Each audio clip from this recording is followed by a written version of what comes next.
ถานีวิทยุกระจายเสียงแห่งประเทศไทยจังหวัดเชียงใหม่ AM 1476 กิโลเฮิรตซ์สถานีวิทยุภาคภาษาชาติพันธุ์แห่งเดียวในประเทศไทยที่มีความทันสมัยเชื่อถือได้สร้างอัตลักษณ์กลุ่มชาติพันธุ์สู่สากล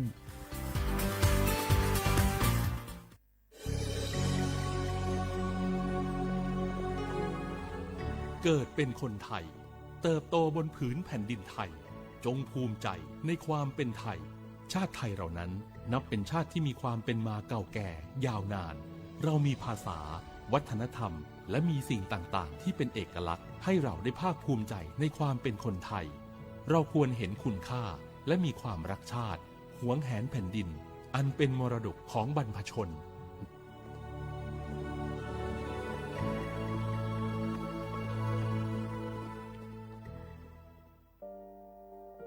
งาฮือละหุยาชอเจทอกาไทมีกเวจอมออเอโลอาสะเลไกเปวิทัปปะตองาฮือนิมาลูจาเวโยงาฮือมีเวอเอโลแลมีจอมอเวอปาโลเกโลมุนอมาโคโลโกอิเปเวโยงาฮือเตกาเลเลกางาฮือมีจอมอเอโลทะหะเวอคโลยอทะคาทากะดอนอเชตุโยงาออโตแลละหุชอเจเวอตาลาหุคอเป้าเสมานาคาโบเพวิโย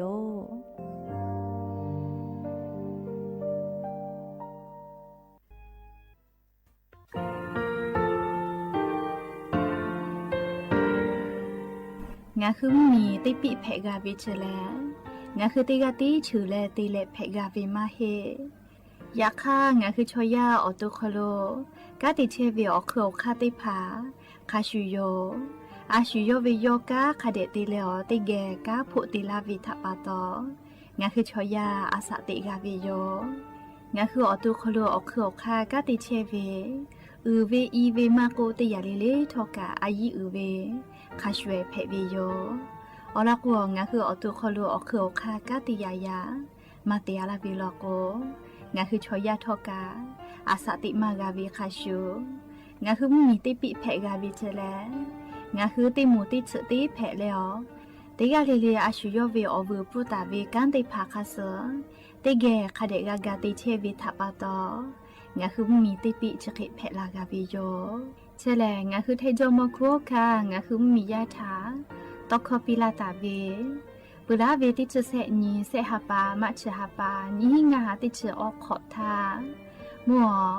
วิทยาลัยวิชาการศึกษาประสานมิตรโกเวอคโลจากเกรธาไทจอมคุโฮคางาคือมียาถาปิยาลาตาวิตอกคอติพายโย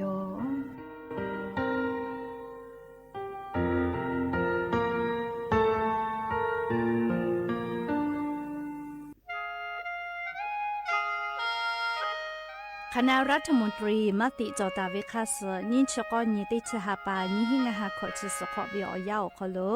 มติจอเลจิชิตาเวคาสงาหุมมียาบะติเวพ่อปะหาจอเชเวงาคือไทมีกอขอเชอวิชอติภาทาบะติปีแต่ก็แลจิชิตาเวคาสมีเวอเลียวค่ามาตราติชสอคโลกบตาเวงาคือมีอคโลชอตอชอลุพ่อเวพระราชบัญญัตินิหิงาหันชิญขอคโลกบตาเวคาสไทมีกอคโลพอลุลาและเชลามอวิชอติภาและทะเบียประวัติภาคเดเจจอวิชอติภาไทมีกอคโลลุลาตาวิมีเวอเลียวค่ากฎหมายคาสคเดลุลาเลเชเพตัวอโปงาคือมียติภาษาสถานะคนต่างด้าวเข้าเมืองโดยชอบกฎหมายก็เวบะติภาติปีแต่ก็แลจิชิตาวิโยเปตาแลมาตราสืทวิอคโลกกบุตาเวพระราชบัญญัติสัญชาตินิหิงาหาหิขออคโลกกบุตาเวแลงาคือไทมีกอคโลปอวิชอไม่กะอปออิติภาไทมีกอคโลเชมอและทะเบียประวัติอคโลบะมาโจเฮเวกายาติภาแลสัญชาติไทยติภาลอเพวิเจกุทิออติอคโลลโกสำนักบริหารการทะเบียนกรมการปกครองออติอคโลกาจาจาดาเลกาจาลอยวิเจออกาญูเวตันจาวติภาแลนี่คือทะเบียนประวัติคาสอเภอซานาอคโลอาจุยากาติเวอญอยาอคโลจาลอยเพวิเจนี่ชกอนิติชหปานิหิงาหาขอชกอขออุโสติแมเชกาลิงาคือไทมีกอคโลมาติคอรมอนิชกอนีติชาปานิหิงาหาขอชสขออคโลจิชิตาเวคาสงาหุมมียา บะติพามาจ่อเฮเวไม่เลยกะบะมาจ่อกะไทมีก็คอโลเซเชเพตุเวบะติพาติปีแต่ก็แลจีชิตาเวคาสติปอก็อยู่เวลาเลนอลาวิโยแม่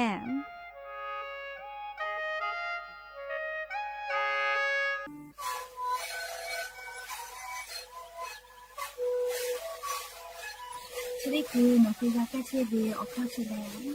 那不靠到给我第一个我进来，AM 那吧，第一我还是只靠这个嘿，零零零我靠跑，我家在这边那里，对嘞，在这那里，人特别我家ที่哪里开打嘞，靠哪里下开的，零零零那不靠靠这边，และ那不靠靠这什么那靠不没得做。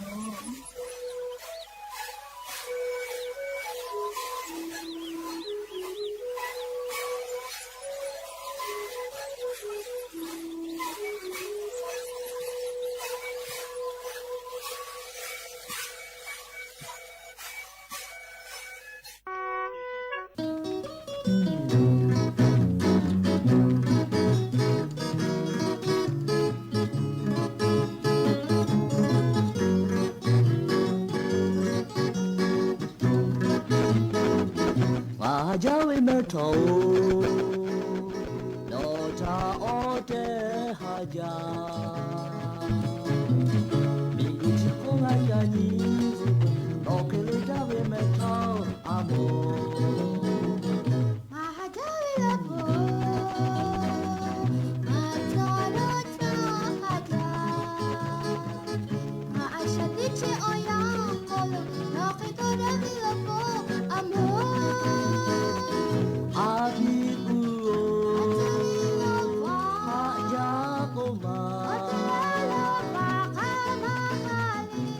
Maha Ode ona Miguchile takaga Gahune tige chale Joya yupala vejo Mapa Nisha yupala kote Aga Ahajawe meto Nota ode haja Miguchi konga chanyi Okele dawe meto amo Mahajawi lapo Matolo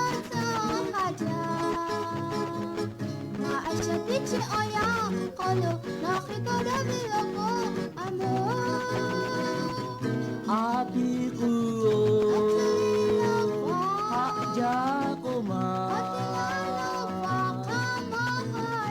Chimamaha Ode ona Miguchile takaga Ngarune tege chale Chaya yupala vita Mata Isha yupala kote Aga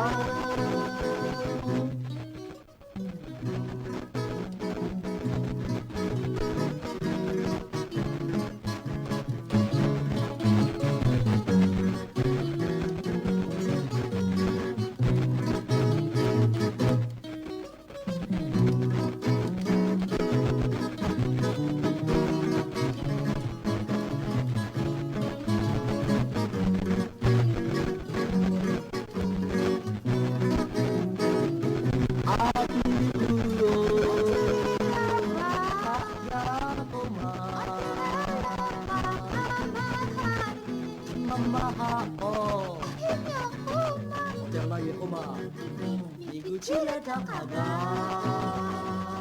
Ngarune tege chale Joya yupala vejo Mapa Nisha yupala kote Aga คามาหะเล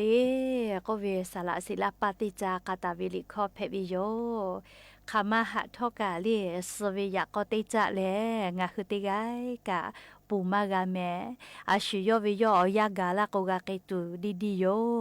มีก็โคโลจอตาเวพุชมอจีอมีอโพอายาคาปุยมีก็โคโลเจติงาฮือกาแกะแต่ตุโยเลเขกวนิมาอึกุมาจอโกกาเวนาเลเตจเลกามเอโกกานาไกเปเลลิคอปิโยนิมากาหาจาสละศิลปฏิจากาเวเลเขกวงาคือซาตากากาเวแลสละศิลปกาโซจิแม่เลียซาเลวจิแม่เลียโซจิยกามอกะมอเหล่าวิโยเลีมอกะมอเหล่าเลยอตุคโลกะอานาไลจิจอวิทัปปะตอนาเลเซวิจิเลียวิเยยากายายวิมิยาติภาเกอติเกนิมาออตอคาเกนิมาลูวิโยเลีชกะสละศิลปากาลิงาฮือลาหูยาอคโลลิคอกาวิพ่อลิคอบุเวลิคอยาวิพ่อชื่อจาวิสละติกาเพวิโยลิคอพ่อกว่าลาโกลีมึกสบาจาวิติสเพวิโยลีมึกสบาจาวิติสกอจิลาวจิแม่ลีกอเปือเลกาญาติกาลีอาสะเลไกเปโซก็เลอลอซาตากากาเวลิคอกาปาลิคอกาปาลิคอบุปาลิคอยาโตปานาลีอวิปามึงกึกาอาสะเลไกเปเจลียอวิยยากายอวิอนีติกาลิเกนิมาออตอคาไกลีโนฮุเกติเกนิมากากาลูลาวิโยติกาลิกายากอชริจะปุกไกมากาแมอวิปามึงกึกาลีลิคอลอกวชอยานิมาฮึจาเวลีจะปูจิเลกาลามีเกสวีเอมาตาก็เวลีลิคอไลปุโยยอยายอกาเวเลงาฮึราหุยาคาทากานาปอคอมาลือนิมาขอมาลือเลนาซาเวลิคอยไลปุโยเลเขกวมุนอมาโคลูมึกสอกบาเวลิคอกาเซพาลิคอบุเซพากาเลอวิปามึงกึกาจีลาวจีลีมึกสจีลาวนะลีอาสะเลไกปือโกกาเวเลเขกวอวิอญอชอปางาฮืราหุยาคโลอเมบุเวเลลิคอกาลิคอบุปาลิคอยาปาญิกาเลอาสะเลไกเปอแต่ก็เลงาฮืราหุยาติพัทธาอลอซาตาติพัจเคกาลาวิโยแมอบดาจาวิโยยาปึฮาติปอทกาดาจาวิโอยาชอคลงาคือติปอกกะมิลาเลchupa upa lo cheta vinga hu oviao ni rahuya ti phageo raika oboda jao kholo ga phuga moda leo okho ga ko ka da ki chevi thapato olope tega lile tha ta uyo ya veo kholo la se cha leo raika oboda ja ko veo kholo ha yu la vi yo mem ha veo veo ni rahuya kha pho che pho lo cheta ve kha khi phe che le na tega lile thoka cha me do meแม่ก้าแม่ฮาเลดอซาเชลลีนาจุดเจเวียยากะนี่คือไทมิงก็อคโลแลมุยิคอยาปุตาเลมกะวิอยาลุลาปุวิโยยาคาทอกะมุยิเตพากอลาปุจาแม่จุดเจอคโลอวิอเนียราหุยาติกาเลเลกะอเจ้ายาคาสเพตอลาเชเวอานาอกติพัทานี่คือตอดะเลปูวากาเกจูติกาเลเลกะจาวิโดวิเชวิจอวิเตจเลเลพ่ออายิเตและอาชุยอตุยอยากาทะคาเดนหาซาดักอิสิแมมและยันยูเวอยาแลชดิซอคโลสปุญีญียันยีแลติชติฮาปาโนวิบาฮาปาคโลยะญอฮาปาซออญีญูญีเพวิโยและจะขอทอกาญีหินชงาขอสุขอฮาวิอวิอเนราหุยาติพาวเตฮาเลเลเวียาฮินาริควายตาเลอก็นาริทักไกเตฮาเลเลงาฮือลาหุคอรายกาอบุดะเจ้าคโลวิทยุเรดิโอ AM ติฮิโอฮาสจิกะกิโลเฮิรตซ์เตไลพองาฮือลาหุคอตอกไอเชวิโยปุตาเลกันยิพอเตพอ Facebook Fanpage สวทเชียงใหม่ AM 1476พ่อกะไลฟ์สดเตตอกไอเชวิโยอวิอเนียลาหุยาติภาข้าพ่อซาพ่อจโกอุพ่อพอนาและนี่คือละหุชจิตะโอกาปิดักไอแพวิยอมและยับปึฮาวิอยาวคอโดทอกะยูเวลาตาเวมีพ่อเวซาตาอลอติพาทอกะไลรอยูเวลาตาวิโยจะได้คืองาคืออลอปเตลอติเกยูเวลาและกาดะเจดักไอตุเวแลยานิงาคือมีอคอโดแพกไอเชเวอเจ้ายามุชามุยีมุกะมุฮอพ่อจาดะเวซาตาอลอติพาจาอลอยูเวลาและงาคือติเกกาดะเจดักไอตุโยแมจ จี้จอปากรมอุตุนิยมวิทยาพ่อยกคือฉันแต่นี่แหละอลอซาตาติผาปิลาไกตาเวนี่คือไทยมีกอคอโดทอกาจะได้เสวยอยาแลนิเวตยาธาอานิยานิเวอยามุยีลาเวมาปุเสแม่งาคือจิไหมอคโลกาอเกาญูพ่อไขเกเลนางาคือจิไหมพ่อแลอานิยานิเวอยาลิมุยีกะเทลาเชเวโยและลิยานิเวอยาลอกกาอีกะนาปิกุกาอตะลาวิโยเคเตเลงะคือติมายอคโลมาโกไทมิงกอคโลไลพอกาลอยกะโทปอยตาลุเอเวเลอะเมฮากาตาติเชลเลเคโกยะปึฮาอคโลตาลุเอเวนาเลฮาปาโซออนตาเลขอญิติชเตฮาปาวิอยาแลลอยกะโทปอยแต่โกแลแต่ตาวิโยเฮโกงะคืออวิอญีลาหุยาติพาจิไมวินาปิกุปปอกะโทจาเพเวมาโกเลกะโทติพาจาญิจากึเวลโกกาสติเตเลอลโกอิกานาปิกุกาตะลาวิโยแม่ยายด้วยติผากะคเดญิเลแม่ลาเวเลคเตเลยายติผาอิกะขอจิลุยลาวิแม่อิกะนาปิกุตะลาวิโยลโกโนจิดาวพอเมไตพอมุยลาจาแลนาปิกุอิกะกะกะทิยะลาเชวิโยจีจอปากรมอุตุนิยมวิทยาพ่อยุคือฉันแต่ญิกาวิแลยาญออนตาแลลิหาปัสขอญิเวอยางาคือแท้มีอนาติตอพ่อแลมุยอาจจะยอไกตุโยแต่โกตาวิโยเคเตียแลลิหาปัสสญิหิญกอญิลโกติปอมุยติปลูกอลุลาแลลามาไกตุโกเวโลแมเฮกอญิเวตยาทาลิงาคือมูฮอมุยิโลเตดีนะเลพายุไต้ฝุ่น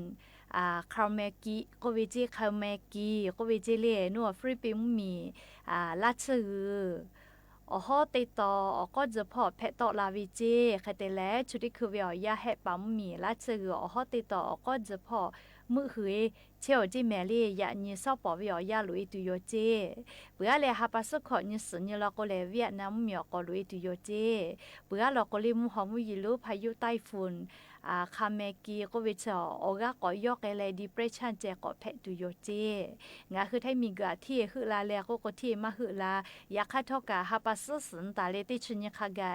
งาคือให้เหมียวนาติตอพ่อเตแลลี่ให้มีกือภาคอีสานพ่อก็จะติตอแล้วฮอติตอพ่อคาไกเตปอมุยก็ลุลาเลลามากตุโยเจเตกะติติมุยกะลามาจาตุโยเจแม่กูให้แลฟาตาจอวิแลลาจะละฮาเพตอลาเวเฮปุขอวิกาลูลูลาอีกะถูมีปะมีกุยอเจลากูลูฮาลูเพวิชริภาทะสติตาเลกูให้และฟาตาแม่เฮก็งาคือแท้เหมียวนาติตอพ่อโลกามุยกะลากุลาจาเลลาโกเลลาจาเวทะปะตอมีปะเวเลขติแลยะญิเวอยาคอโลเลงาคือซาตาจะใจเวติลอก็ตาลาเวแลมัวเลแม่หมอก็เวนาเลแม่หมอก็เวชอมีไฟฟ้าติโตกอติลูเลียจาวะละเปาคโลเชตาเวกึกอติลูกะเพวิโยเลแม่หมอก็เวชเลใครแต่ละยูฮือมีโกแกจาเวทปะตอเลปะเจียลาวิเจปะเจียลาวิทปะตอเลอฮอโลเยติภากะปะเอแลมอทอกะเดเวติภากะปะเจลาวิอพุทธะจาสวญก็เลอาลักเคเตหลับฟูเจอบุดาวิแลมอจีเจติลูไกสิไกวิเจชอติไกกามานาจิแมเลชอติไกกามาสมานาเจยาคากาเลเยซานาเลมีไฟฟ้าติดต่อคือแม่หมอเลเยซานาเซเยเลมีปะจิลาวิทัปะโตเลเยไปวิเซเยเจใครแต่ละหม้อแปกะเซมาปุวิเจใครแต่ละกาโลโกไลส์แคจิแมเลอพุทธะจาสวาลาโกเลอหัลาพุเคลูวิสิวิทะตุวิจิแม่เรียกก็งาคือจังหวัดละปาพ่อเชวิโยเรียกาไฟฟ้าแม่หมอก็เวลีมีไฟฟ้าติดต่อคืออติลูเพวิโยเรียงาคือแท้มีอนาติดต่อพ่อเมาเวียมีไฟฟ้าแลมุกะเตคาโลติเชเวลาแลคือลาตาวิโยอาโลมีโกแกจาเวเรียชักเฮติพาติเวกะก็ตุจอวิโลแม่แม่หมอสกาเรียกึกอติเพวิกุมาแล้วก็ยูคือมีโกเรียกใกล้ลุยจาวิทัปะโตลีมิงกุยอเจียลาเลปะอาลาเวนาเลลูวิสิ เวคาเบียกับผู้วิโยลิก็จะเลียชิบุวิอยามีกูใกล้จะกับมาดะลอเลียคาเดดอนเยเลียมากะเลียมาฟูมาเพจอวิโอเจติภากะเพลาปุวิโลแมแต่ก็แลอวิโอเนี่ยละหุยติภาชาเพเจวิโอลอซาตาติภายูเวลาแลจะเกชลากะลาวิโยแม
กานาเกปตาเวลิคอจะได้ปวดทอกาสวีเอก็เวลี อวิปามึงกือยอยาและยอกาตาวิลิคอปีเอเพวิโยอย่าปึฮาวิอยากาลิงะคือราหุยาอคอโลลิคอยาลิคอโบลิคอกาเวอเมบุจาเวนีกาอาสาและไกปวิลิคอเอติพายูเวลาและพอลาวิโยแม่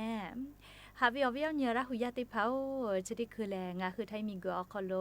งาคือเวมมีเวออีลูเล่สมเด็จพระพันปีหลวงยกาอาสาและไกปวิทะปะตอเล่งาคือไทยมีกอคอโลกาดอฮากะฮาวิอยาคอโลเชตาวิโยจะดาปะตอลอยกะทบป้อยติผาตุโกจอวิเจยะคากะเล่ลอยกะทบป้อยอคอโลสวิมาวิออกิซอเวไลจือพ่อกาญีแลลีญีนอนอมาเกจาตัวอโปอคากุแลเตไกตุโยจิแม่งาคือจาวะจิมายอคอโลกา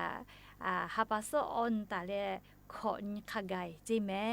เรียลอยกะทบป้อยจอเวเรียกว่าอวิอเนียละหุยาจาญีจักกุตุวิกาเรียปายะเมติภากะคเดญีเลมอจิติภากะคเดอาซาเรียอเจ้ายาพุชจาหวิทัปตอชอคชนะกะไปจาแม่เรียกว่าวิอเนียละหุยาติภา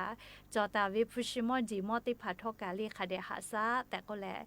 งาคือละหุยาติภาทาอลอซาตาติภาจะเคปีลาวิโยแม่และอย่าเพื่อหาวิอยาอยู่เวลาตาเวอลอซาตาติภากะจะเคไม่จะได้ยอลูลาเลกากาพนาเลอกาปิลาเชเวงาคือละหุยาติกาเลเลกาอบูจาแม่ติกาเลเลแม่กาแม่เชซาจอซาฮาเลดอซาปิอบูจา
ลา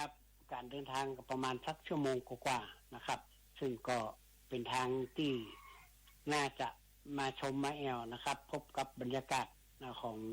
อำเภอแม่แจ่มโดยและก็ไปถึงดอยแม่อูคอนะครับซึ่งก็ได้ไปดูดอกทุ่งบัวตองครับขอเชิญได้นะครับเจ้าวันนี้ขอบคุณจ้านักเลยเจ้าครับสวัสดีครับสวัสดีเจ้านี่ก็เป็นข้อมูลข่าวสารในพื้นที่ของอำเภอแม่แจ่มเจ้าหลากหลายเรื่องราวข่าวสารนำมาฝากคุณผู้ฟังในช่วงของรอบรั้วทั่วเจียงใหม่กับปมช.ขอเล่าไอธีรพันธ์บอกว่าบดีลืมไปแอวป่าปงเปียงกันนะเจ้าในช่วงนี้สำหรับวันพุธจะพาไปอู้จากกันในพื้นที่ไหนอำเภออะหยังรอติดตามไปพร้อมๆกันนะเจ้า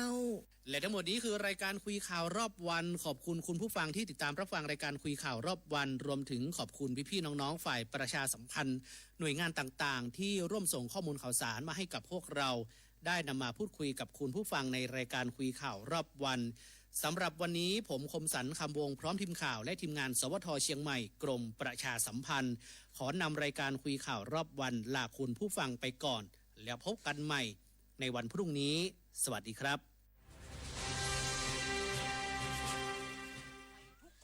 ง่ายสะดวกรวดเร็วใช้สิทธิ์ผ่าน G-Wallet แอปเป๋าตังเท่านั้นเริ่มช็อปได้ตั้งแต่ 29 ตุลาคมถึง 31 ธันวาคม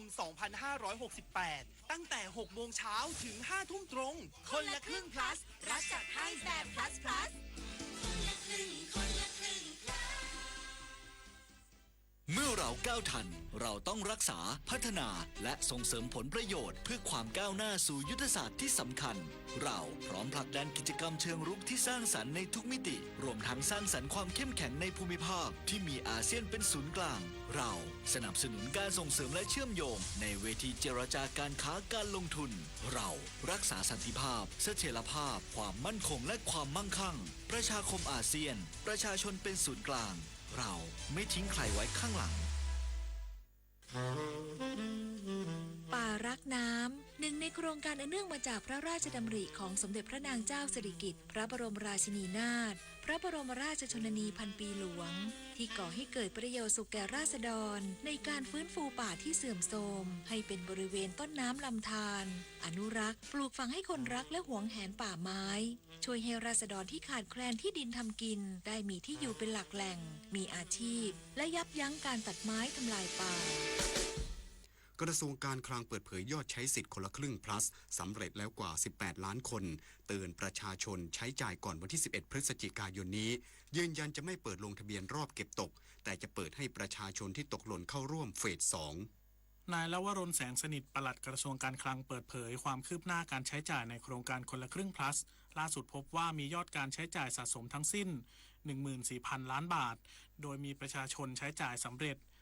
18,90,000 คนมีการใช้จ่ายสำเร็จทั้งสิ้น95,200,000 ครั้งและมีร้านค้าที่มีการใช้จ่ายสำเร็จ 743,000 ร้านค้าจากร้านค้าที่ลงทะเบียนและผ่านการตรวจสอบข้อมูลแล้ว 834,000 ร้านค้าขณะเดียวกันมีร้านค้าที่ลงทะเบียนเข้าร่วมโครงการคนละครึ่ง plus ผ่านฟู้ดเดลิเวอรี่สำเร็จแล้ว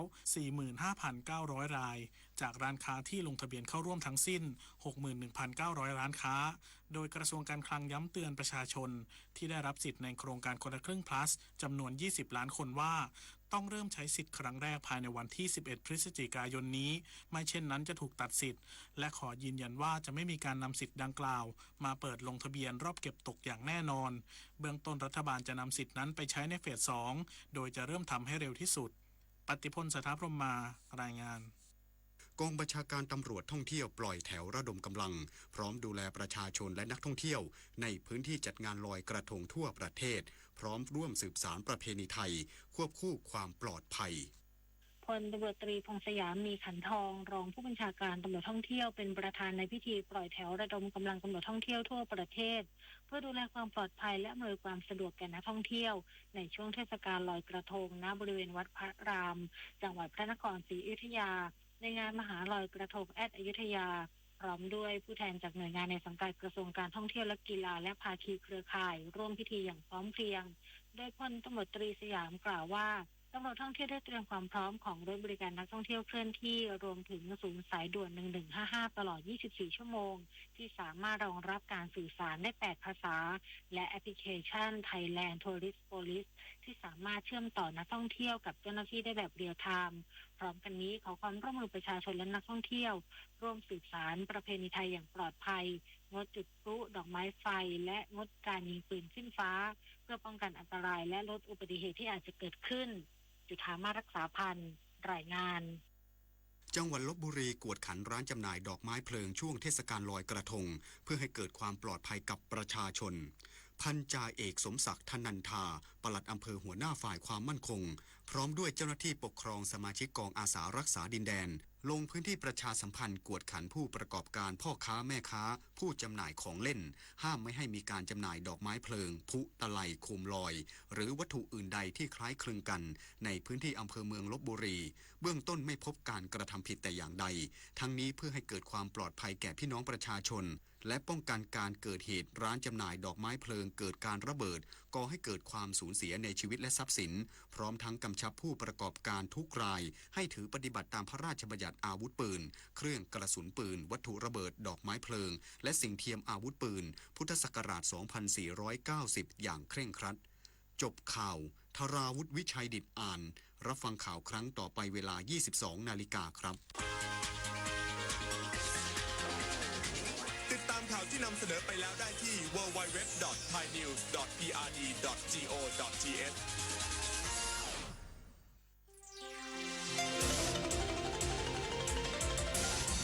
วิทยุแห่งประเทศไทยให้ความรู้กู้ความสุข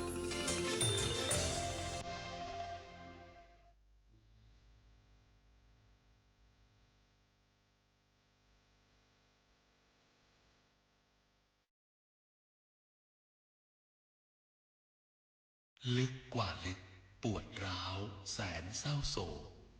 วิปโยคอาดูลคราวสูญสิ้นประชาราษฎร์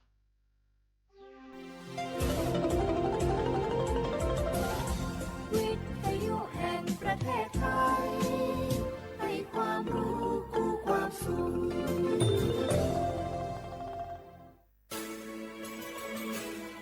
สถานีวิทยุกระจายเสียงแห่งประเทศไทยจังหวัดเชียงใหม่ AM 1476 กิโลเฮิรตซ์สถานีวิทยุภาคภาษาชาติพันธุ์แห่งเดียวในประเทศไทยที่มีความทันสมัยเชื่อถือได้สร้างอัตลักษณ์กลุ่มชาติพันธุ์สู่สากล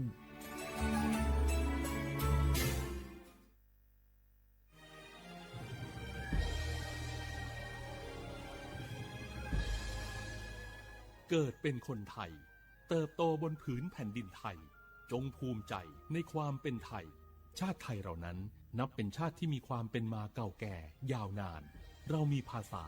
วัฒนธรรมและมีสิ่งต่างๆที่เป็นเอกลักษณ์ให้เราได้ภาคภูมิใจในความเป็นคนไทยเราควรเห็นคุณค่าและมีความรักชาติหวงแหนแผ่นดินอันเป็นมรดกของบรรพชนร่วมภาคภูมิใจในความเป็นไทย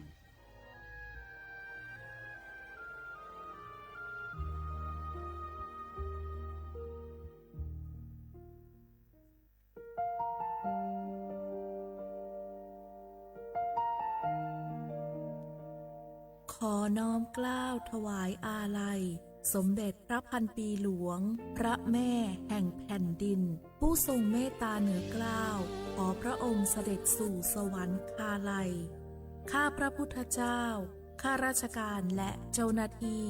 สถานีวิทยุกระจายเสียงแห่งประเทศไทยจังหวัดเชียงใหม่กรมประชาสัมพันธ์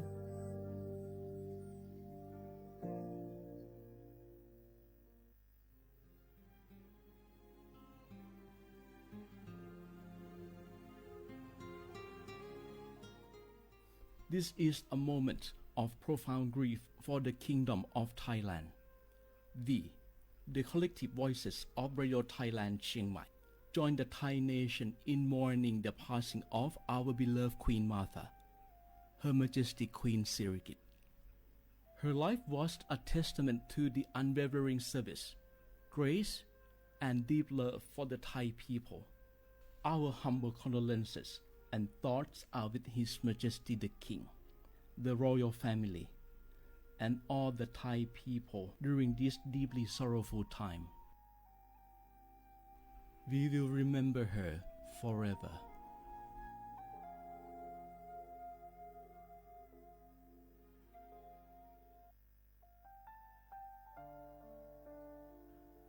เดือไทยมิขอสงเผาอามาสมเด็จพระนางเจ้าสิริกิติ์พระบรมราชินีนาถพระบรมราชชนนีพันปีหลวงควยตาโอดาเลียกาชายันดาชอเนมาอายออามามิขอเปียวเนไทยมิขอกะดูอาคาชอเจอกะดูเงเกเนลาหมายแอจิชนีเถามิเนนือมาละคือมาเงเลชญาเธอมิเนอาดิมาโยอานาลูอายอนเนกัวเนโยเยบอเนมาอีนอายอมาโดอาดิเนโรเอียเนควยตาโอดาเลมิเนนือมาหน่วยสาวเนวอจอเรญาอาดิมาโยอานาลูอายอนนือมาละคือยอจอนาลูเนือเกอเนยอเยบอชอเนมางามาอาเขาชอเจโยกานาลู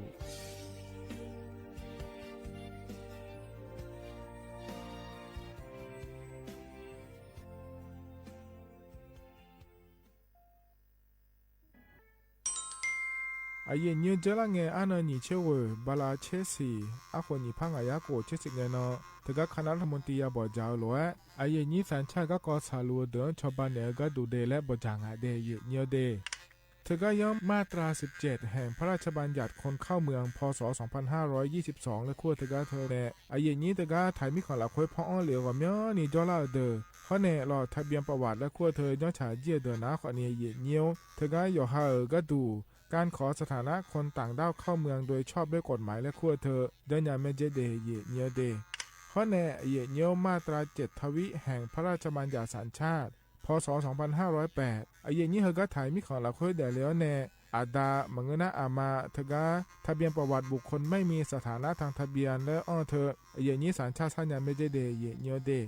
ใช่ก็ดูนะขอในกู้เทเมืองหลักค่อยย่อนะเธอก็สำนักบริหารการทะเบียนกรมการปกครองและคุกาชัญญาไม่เดยมมือยอหลักค่อยนะเยเนียวเธอก็ในอำเภอโยฮันเนโจดัวรอราชการอายามหลักค่อยอันนีเชวบาลาโกซีอาคนนี้พังอายาโกเชวขวงเกนีเดเยเนียว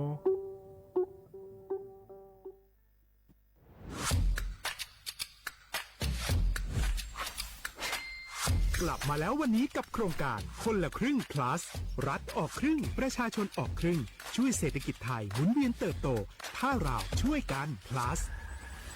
ต่อยอดให้เศรษฐกิจไทยเติบโตอย่างยั่งยืนด้วย5 plus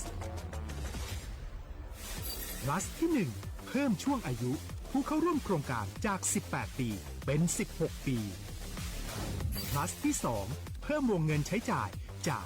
150บาทเป็น200บาทเพิ่มพลังซื้อของประชาชนเพื่อกระตุ้นการหมุนเวียนในระบบเศรษฐกิจฐานรากลดภาระค่าครองชีพ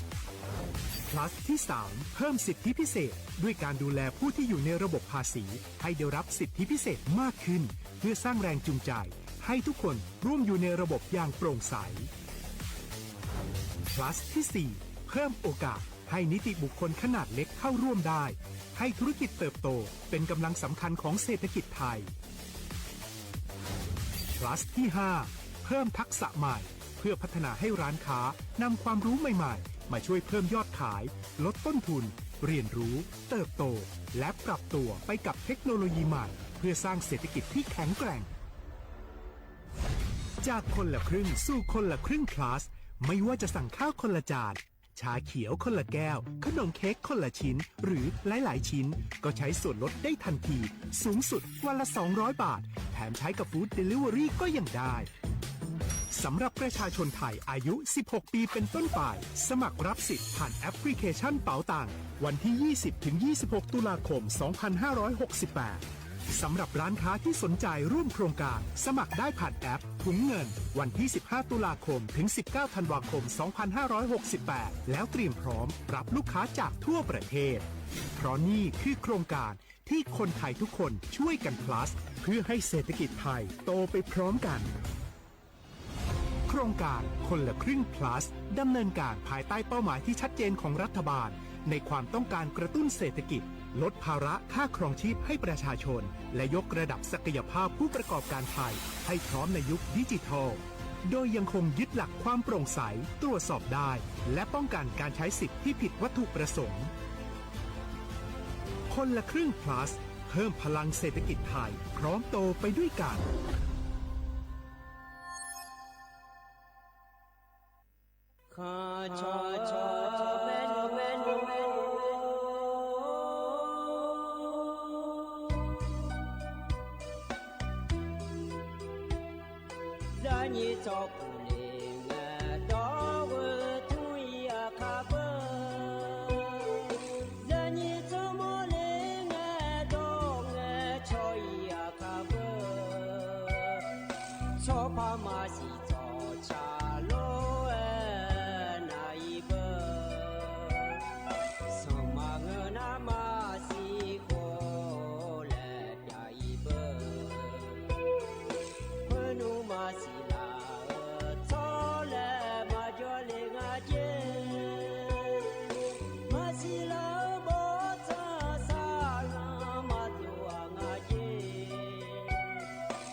下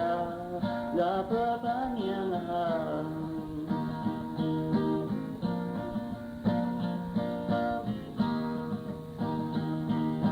你拉莫尔啊，佐罗那姆，你里嘎尔啊拉拉罗南，你拉莫比拉罗夏布，你的拉尼欧拉多布。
อุจิพอ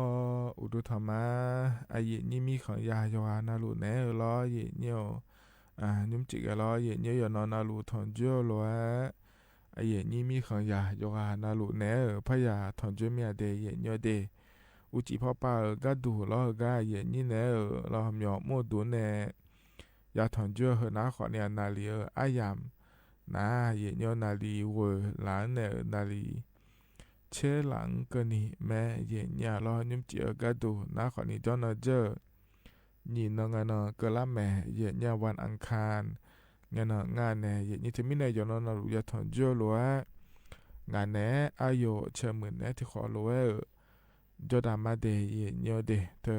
ในเย็นนี้ยอจอนาลุชันเทนนะหาลาลัวรอเย็นยอมาข้อปานมาเฟซบุ๊กปานมานะฮะเนี่ยแม่เดย์เนี่ยเดอินุมที่อายามละคนนะเราเนี่ยยอมยากานะขอเนี่ยยอหายายอหาเพิ่มมายอหายอโลและเสือเนี่ยเราเลยอย่างนี้เธอเนี่ยเทศกาลลอยกระทงเทศกาลยี่เปงและคูกาเดเดกาเอียขอนี้โจดูอินุมอิโดมาเลและแหลมฐานเนี่ยล้อเอียเดนะขอเนี่ยเนี่ยโลอยู่มันก็จะอยู่หัวปลาย้อนหล่อเดยเนี่ยเดช่วยหายอมยานี่จอกาไม่งั้นเจแล้วเนี่ยยาขอเนี่ยยานี่ดูเนี่ยแต่เด็กอะไรไม่ละดามาเสนอแต่เด็กอะไรไม่เนี่ยแล้วเลยนี่เธอยายจังเดยเนี่ยเดโลอยู่มันก็จะอยู่หัวปากแกแล้วเนี่ยจีบาหุมาขอนี่ถ้าดอลโลยงอโลเคยงอหน้าเดยเนี่ยเดน่าอยู่หายาเสนออีน่าขอนี่เราเนี่ยพอแม้เราเนี่ยกันเนี่ยน่าขอนี่นากาสโบอาดาอามาล้อดอนทันเนี่ยบิดาลอยเนี่ยเธอเนี่ยเทียที่พอเลยเจ็บพ่อนะขอเนี่ยสั่วหม้อขอเนี่ยเราเลยยินนะก็ปังเนี่ยช้อนเนี่ยเราเนี่ยสกุลเลยยาผายเดยเนี่ยเดยอยู่หายามือผาเขาหรือดาลอยเดยเนี่ยเยี่ยมยามือเราคุยนะขอเนี่ยอินเนี่ยอาดัมเบดาง่ายเนี่ยอาคานุสอนะเธอเนี่ยวันเลยกระทงแล้วคุยอันนั้นฉลาดมิเนี่ยร้อยเนี่ยถึงมิเนี่ยเฮก็ก่อนเราคุยง่าข้าน้อยเนี่ยจะกะแอกะ ดาลอนเนเนบิสิบิกามาเดเยเนียวเดนาตะกะตะกอแต่มาเงรัฐบาลพปากะกอมารอหาเยนี่นะกะต้องเฉกะกอมาอาคาโนอายามฮักญาโลจะกะกะดาเนบิสิบิกามาที่มีเนเยนี้แกรอเยเนียวเธอเฟบัวปานเนนะหาลูนากดไลค์กดแชร์เธอจังไหนนะแม่เดมีคนเดินเนี่ยยากะเกือผายรอเยเนียว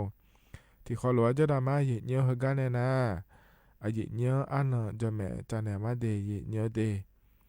นิมจิเฮกาเยนี่แน่ทอนเจออาเดืออาคาอันนาโยที่นอนชะลางาเดเยเนียวบลาสีนาขอเนี่ยเชติสีอาโคนา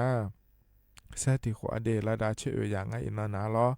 ไทยอันนาอินาวันอังคารอันบลาสีนาพฤศจิกายนและขั้วสีเดอาโคนานิพังอายาโกชิแยงาเดเยเนียวเฮนาโคโตลาโตลอเยนี่นะทอนเจอนิมจิอายาเมื่อละค่อยเยเนียวก้างอันนั้นก็กอแหลมถามายาจักาเดนมีนายล้อดอชาติบิมเลพนาหาดามาเดเยเนียวเดนิมฮกาพอในบินาหาดาดอชาเฮกาเฮบิมนาล้อเยเนียวอากีบาลาเชงเอมีและชาดอชางาเยญาตกาอาคายานัมเบอร์วันและขั้วอายาละค่อยต่อชาเดเยเนียวเดเฮบยุมที่ขอรวยนะฮะเบียดามาเยเนียว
เธอนาอากือบาลาเชงเอมี แล้วชาดอชาเดอาขยานัมเบอร์วันและควอามาอามุเนชาดอชาแม่เยเนี่ยเรานะฮะเบียวดูโยกานาลูเดเยเนี่ยเดแล้วก็จนอปาลาอเนนะฮะลาโยกานาลูดูธรรมะเยเนี่ยเฟบอปะเนนะฮะมามอคอปะเนนะฮะมาลองานแหนอายุเชื่อมือแหนที่คอลูจดามาเดเยเนี่ยเดก็เยเนี่ยรออีนอนะอันเราเลยเยนี้อาคานุสออันงาโคโตลาโตละเควลอยเนี่ยไถมีของปฏิทินและคู่งานในอย่างนี้นะขอเนี่ยอันงาเงี้ยนะวันลอยกระทงแล้วบทฐานเกิดดาอันงาเดเยเนี่ยเดเนี่ยเนาะก็เดือไทยมีเขาในละตาปาล้อชอคนเมืองแล้วคู่แล้วเดือขับก็ล้อแล้วคู่แม่ล้อเยเนี่ยก็ล้อปากระดูนะขอเนี่ยเธอแน่เทศกาลยี่เปงประเพณียี่เปงแล้วคู่งาเดเยเนี่ยเดน่าจะก็จะนะร้อยเยเนี่ยรอบบังรอบกองอีจัวทางซ้ายก็เกาะงาเทเยเนี่ยรอที่กูขอล้อเนี่ยร้อยเยเนี่ยอีจูเดี๋ยวได้เกินนะคนเนี่ยเดือช่วยอย่าเหอะมาย้ำมากันเนี่ยเยเนี่ยอย่าดออย่าอยู่มืออีจูเดียวอย่าเจน่าหลุดล้ออีจูมาจานะมาย้อนอย่าช่วยอย่าเหอะเดเยเนี่ยเดทีนี้เนี่ยรออีจูรอบกองรอบบังกำลังหัวขอนี่เงอเดี๋ยวละเงี้ยมาเมื่อเจรอมันจะเจโลแล้วบีดอีจูบีจอเอี่ยวโลแล้วรอเยเนี่ยถ้าการทางซ้ายก็ดูขอนี่เงอและงานเดย์เนี่ยเดย์เธอมีเนี่ยเราเนี่ยหูบานเนี่ยชอบหาหน้าขอเนี่ยเธอเนี่ยงานแย่เราเลยนี่งานแย่แล้วยุ่มแล้วเดินเราชุดเจ้าเนี่ยเราเนี่ยงานเธอปลอเราเลยนี่ปลอเนี่ยแย่รวยจนโดนฐานเนี่ยจะดื้อมาเจอเหมือนเนี่ยเราชอบกระทงและคู่อาเทย์เนี่ยเราทุเรศเนี่ยอีจัวเธอบิบุอิงเนี่ยเดย์แต่ก็ทางซ้ายก็ดูกันหลังซ้ายก็ดูเดย์แล้วเราเนี่ยที่นาเบอร์เธอสตาร์เขาก็ดอกเนี่ยเจนี้เนี่ยมามุนใจเยอะเจก็ดูเดย์แล้วเราบาบิบุเจเยก็ดูเดย์แล้วขอเนี่ยจ้าจะแม่เนี่ยอย่างนี้จนนะอย่าที่เบี้ยนี่เราชกการตาขอพังเสียเนี่ยเธอก็ชนเนี่ยบัวก็เราสตาร์ยูโดเลยเจเราเนี่ยที่นาบัวเราตีนี่สุ่มมันก็มีนะเหรอยูเอสอยแล้วเราเลยอย่างนี้คนเราอย่ามองเราอย่างนี้เธออย่าคนเราหลุยอย่ามองกันเกิดมาเนี่ยอย่างนี้น่ายุ่มน่าเราปลอดในจ้องแต่มาเงอะเราอย่างนี้ชอขมุเราขนมปังแล้วคู่เราเลยนี้ในจ้องหรือขอนี้จะยมอยากจะในจ้องโลละขอนี้จะง่ายเดียชอกระทงและคู่เธอนะเราอย่างนี้ที่ไม่ในเธอนะขอนี้ให้เธอก็ยามละคู่ชาลาหรือจะกันได้ในเลเดียอย่างนี้เดน่าข้านึกสอก็ดูล้อนะขอเนี่ยเธอเนี่ยวันขึ้น15ค่ำเดือน12และคู่งาเดย์เนี่ยเดเฮียยอมาโคโตลาโตล้อเลยเห็นนี้ยามชาลาหรือเกิดดังง่ายเนี่ยข้านึกสอก็ดูนะขอเนี่ยลาโลเนาะเราโลว่าเนาะชาลาโลรอเห็นเนี่ยเดือเห็นนี้เพชรยอดถายอมอยากนะขอเนี่ยเธอโยหืออันเนาะขอหนาล้อน่ามาบาลาขอในเกิดดาวยอมอย่างนี้จะเดย์เนี่ยแม่ยานี่นะขอนี่ลาดาเช่งอย่างเงี้ยเมีย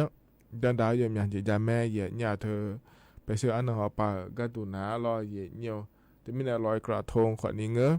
ถึงมีในรอยเงี้ยอาคานุจิก็ดูนะขอนี้บาลาโลเนาะรอเธอบาลาจะเป็นย้อนอยู่หัวอย่ามองแม่เดย์เนี่ยเดย์เฮก็เจ้ามาเมื่อเราค่อยนะอีนอนเนี่ยดอนไปดามแม่เนี่ยเทศกาลลอยกระทงเทศกาลยี่เป่งและขั้วทะเลาะเยี่ยวมีนาอุจิฮอปางาทกาเมื่อจ่อชลงหัวในอิโดลาโดแล้วเลยอย่างนี้ทกาประตูท่าแพและขั้วก็มาถึงข้อหนาเราเยี่ยวมีจ่าเย่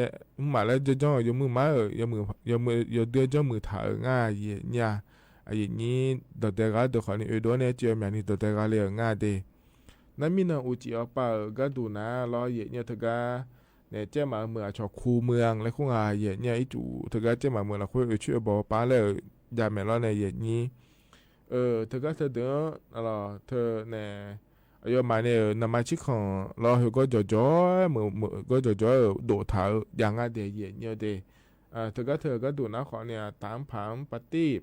สองฟ้าฮักษาเมืองและคู่งานแถวเนี่ยก็ถ่ายดอกแล้วก็รอดอกงั้นในอย่างนี้แต่ก็ที่บ้านนี่ตัวเนี่ยตัวเด็กก็เดยามองนะขอเนี่ยยอดดื้อมาเขาเหมือนกันเลย lo le ye ni yo mya ni do ne ho le nga de ye nya de te mi ne lo ye nya inyum ti akhan so ti so phe nge mi ke ni je ma mo la khwe na lo le ni ne loทุเลจนดาวอย่างอะไรเนี่ยโยมการเทศกาลลอยกระทงและขั้วเธอเดย์เนี่ยเดที่มีเนี่ยเนี่ยดอกแพเฮก้าเหมือนเราขั้วดอกแพจ่อนะขอเนี่ยเฮก้าเหมือนอันนั้นขอเนี่ยดอกเดกาเลเนี่ยรอเนี่ยยสักหัวยาวหรือว่าจนดาวเนี่ยเธอเนี่ยไปซื้อยังถอดถาเดิมมาถอดถาเดิมขอเนี่ยมือจริงเลยขอเนี่ยรอเนี่ยจมหมดนะขอเนี่ยดอนเนี่ยไม่เดย์เนี่ยเดแม่เมื่อไรเนี่ยไปจ่อเดี๋ยวนะคนนี้อำเภอละคุยอย่างก็คนนี้จ่อมาสีที่นครนะรอเหยียดเนี่ยที่มิเนี่ยรอเลยเหยียดนี้อยู่หันในตัวแพจ่อดูก็อย่างงั้นอีเนี่ยจ่อยเนี่ยแม่เหยียดเนี่ยเฮนะคนนี้เดือดไทยมิขยังสักโหมิเนี่ยรอเหยียดเนี่ยเธอเนี่ยเดี๋ยวมีการจ่อดาวจะไม่เดย์เหยียดเนี่ยเดย์มาวันนี้นะเธอก็โบโลถาลาหลวนะสมบูรณ์ละคุยบอกถาลวนะอันนั้นไปได้ก็ดูนะคนนี้ฮิบาจังหวัดสุโขทัยและคู่กันเนี่ยอันดับไปได้งาเจเย่เนี่ยรอบ่าฮูบาเนี่ยรอเนี่ยสุโขทัยมีเนี่ยที่มีเนี่ยโหน่าลุรอเย่เนี่ยแต่ก็สุโขทัยเหมือนว่าป่าละคนน่าจะดื้อไม้จังเหือเดเย่เนี่ยเดจะดื้อไม้จังเหือเย่เนี่ยรอเย่นี้ให้พออย่าเอี้ยเดี๋ยวนะขอเนี่ยยามละคนฉลาดนะแล้วก็ขออีเนี่ยแม่เย่เนี่ยรอไอ้ขอเนี่ยเย่นี้ลงอ๋อเนี่ยอีเงี้ยละเงี้ยรอเลยอุจิอาปาไม่งั้นจะเย่เนียวเธอเนี่ยยอคาย้อนเราเดี๋ยวอาจจะทางออกข้อเดเย่เนียวเดชอหาล้อยอมยาเนี่ยโดนเนี่ยแต่กาเลมีเนี่ยล้อยาขอเนี่ยมีเนี่ยโดนเนี่ยแต่กาเลมีเนี่ยล้อที่ปอนายามาเธอมาสิญญามีเนี่ยเราก็ย้อนชนเจ้ฉุดเจ้ขอนี้จ่อเราโลเคแม่โลแม่จะงอกข้อนะขอนี้หนามาดอนนะขอนี้ยาขอชุนยาชอบหมอขอชุนยาล้อเลยเย่นี้เธอมีเนี่ยย้อนเราเดเย่เนียวเดน่ารอเลยอย่างนี้จังเงี้ยต้องเจอฮังเกอร์ถ้าบิเจเดย์เนี่ยเดย์เยอะเนี่ยจังเงี้ยจะขึ้นเงี้ยรออย่างเงี้ยเฮ้จะจีเนี่ยละเสือกูเตจแล้วรอฮังเกอร์บิเจแล้วขอมาเงี้ยเดย์เนี่ยเดย์มาชาเดย์ชนเนี่ยเริ่มถ่ายกันรอถึงก็จอดถังขยะแล้วคุณว่าเนี่ยจังเงี้ยต้องเจอบิเจดูบิเจอีรออย่างเงี้ยมาเยอะนะคนนี้อยู่หาพอแบงอยู่หาเพทอนอยู่หาหลังเรือฐานเนี่ยฮึใบข้างแบบคุยในบิเจอีเดย์เนี่ยเดย์เฮนะขอเนี่ยมืออย่าบู้เสือรอทั่วหม้อขอเนี่ยหัวมือพายรอเหยียดเนี่ยเฮกันเนี่ยนะไม่หัวเป่าก็ดูนะขอเนี่ยเดือดไทยมีขอนะเธอชอเนี่ยดอเด็กยำแล้วขออันยังงั้นเนี่ยเดือดไทยมีขอเนี่ยตาเป่าไม่งั้นเจรอเหยียดเนี่ยทีนี้เนี่ยสู้อย่าล้านในยาหม้อขอเนี่ยเอาลูกจะดื้อไม้หัวมืองั้นเลยแล้วหม้อเนี่ยเที่ยเราอย่ามาอีกครั้งเป่าโอ้ยเนี่ยเที่ยจากกับแอกาเนี่ยรอเด็กละลองพายรอหาเดือดไทยมีขอเฮอเศรษฐกิจและคู่งานเนี่ยยิ่งจะขอต่อปะมือดาล่าเนี่ยพายเดย์เนี่ยเดย์ยกนาลุยชอบบ้าแม่เนี่ยหัวก็ดูแต่มังเงาเดย์เนี่ยเดย์เธอมีเนี่ยล้อเนี่ยยกนาลุที่เขาล้อชอบบ้าเดย์เนี่ยเห็นนะขอนี่ที่ก็ล้อเนี่ยอันนั้นจะที่ก็รัฐบาลเปิดจะการอากาศด้านนั้นในบิชิบิกาเนี่ยเดย์เนี่ยเดย์เธอเนี่ยเจริญเนี่ยมีเนาะเราถึงก็ในรัฐบาลป่าก็จะการอากาศโดยเหลวเราชโคศกและคู่งานเราในเย็นนี้โคศกประจำสำนักนายกรัฐมนตรีล้อนายสิริพงษ์และงานเทียเนี่ยล้อแต่ก็จะการอากาศโดยเหลวนะแต่ก็อินุมเรารัฐบาลป่าก็ดูนะปพและคู่ปานเจเย็นเนี่ยกรมป้องกันและบรรเทาสาธารณภัยและคู่งานเนี่ยถ่ายเอาป่าก็ดูนะล้อเย็นนี้เจริญเนี่ยล้อเนี่ยก็ยังอย่างว่าอีจุเราบาคือล้านเนี่ยเราสาลัวเด้อชาวบ้านเนี่ยแล้วจะโดนเลยมาเจเนี่ยยุ่งต่อลัวก็ดูนะขอเนี่ยเช่นยี่เมื่อละคือจะแม่ชาวบ้านเนี่ยมาเจเดียเนี่ยเด็กที่ออกก็ดูกุยผ้าบาคุยแม่เราเนี่ยอย่างนี้ก็อาจจะแบบว่าเดี๋ยวเมื่อชาวบ้านเนี่ยก็ดูงานเลยแล้วนะขอเนี่ยปทุมธานีชัยนาทจันทบุรีพระนครศรีอยุธยาตราดสิงห์บุรีอ่างทองเลยพิจิตรเพชรบูรณ์สมุทรปราการห้อแนสระแก้วและงาเดยเนี่ยเด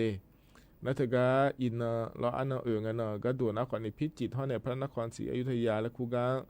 พระชบาลเนี่ยมาเจเดยเนี่ยนะขอในเจริญเงรัฐบาลไปในชบานเนี่ยหรือว่าที่น้องขัวก็ดูเจริญเงอิจูรบบรบบาหือล้านในสาลัวเดอชบานเนี่ยก็ดูเดแล้วเรามีนาบอจาเนี่ยเกิดได้ง่ายเนี่ยชบานเนี่ย งาเดเยเนเดเฮซูทกาเนเยเนรอเทศกาลลอยกระทงและคูกาจากาอากาศดันในบิสิบิกาลอที่จือมาเอเจียนะขอนี้ยุ่มเฮกายามละคุยนารอเยเนเธอเนเดือพระบาทสมเด็จพระเจ้าอยู่หัวรัชกาลที่10อามาเฮเต่าได้เลยอายามละคุยชาลูมีเนรอเลยเยนี้เถียนาอีกครั้งจ้อเนรอลอยกระทงและคุยเธอจ้อเนจ้อได้หนาขอเนี่ยรอเยบยกาเชื่อกาขอเนี่ยเธอเนี่ยอาจจะทะลุอาจจะหล่อเยเนี่ยต่อใช้ส่วนนี้พังขายโลกูกวยเตอโลเมื่อแต่อุมาเคยเนื้อโลเพื่อจอมนาพายงานเดยเนี่ยเดเธอเดี๋ยวเนี่ยเธอก็ช่วงนั้นเกิดรู้ว่าล่ะเดี๋ยวพระบาทสมเด็จพระเจ้าอยู่หัวรัชกาลที่10อามังมวยเต่าได้เรียกกาเนื้อก็ดูเดได้แม้ที่ไม่ได้บอยสิญญาเดยเนี่ยเดมีในเหือนะขอนี้ยุ่งเหือกาอาดัมเบอายามเฮละคุรอเยนี่นะทอนจุเนจากาเอกาดานในบิสิบิกาเดเยเนียวเฮกาหนาวเนี่ยรอตัวชาติบิมแล้วพนะหาดามาเด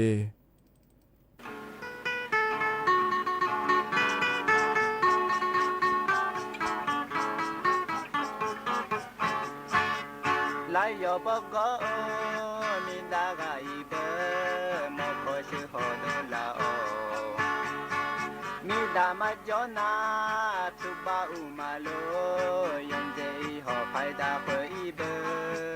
โอโอโอโอทุบาขอดาอีจิโชเมอาโยโลเอจานเล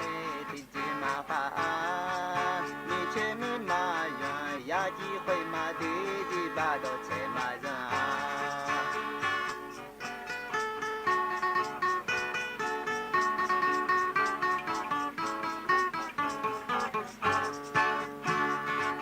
ดาบลาตชาชาเบียวเบอาบุเทเกงาเบียงาทาเบียเดียบุโออาจอเอทาลเวอาจอมาจออากามากาเจโอโอโอโออาโดน้องเมเอเนญาอาโดเอลเวมาเกเทโลเกเจมาฟามาเนโคลานามิซาเฟตาบูเอราโนเดจิทาโล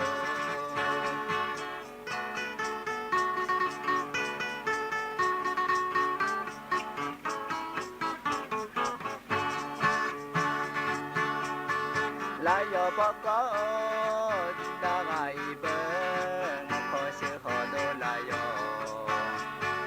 มีดามาจอนาชุบาอุมาโลยงเจหอพาดาคอยเบโอโอโอโอชุบาขอดาอีจิโชเมอาโยโลเอจานเลติจิมาฟามีเชมีมายอยาจีคอยนาดีจิบาโดเชมาจา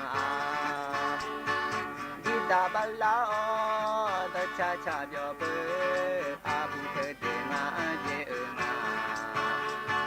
ทาเบียเดียบุโออาจอเอทาลเวอาจอมาจออากามากาเจโอโอโอโออาโดน้องเมเอเนญาอาโดเอลเวมาเกเทโลอิจิมาฟามาเนโคลานามิซาเฟตาบูเอราโนเดจิทาโล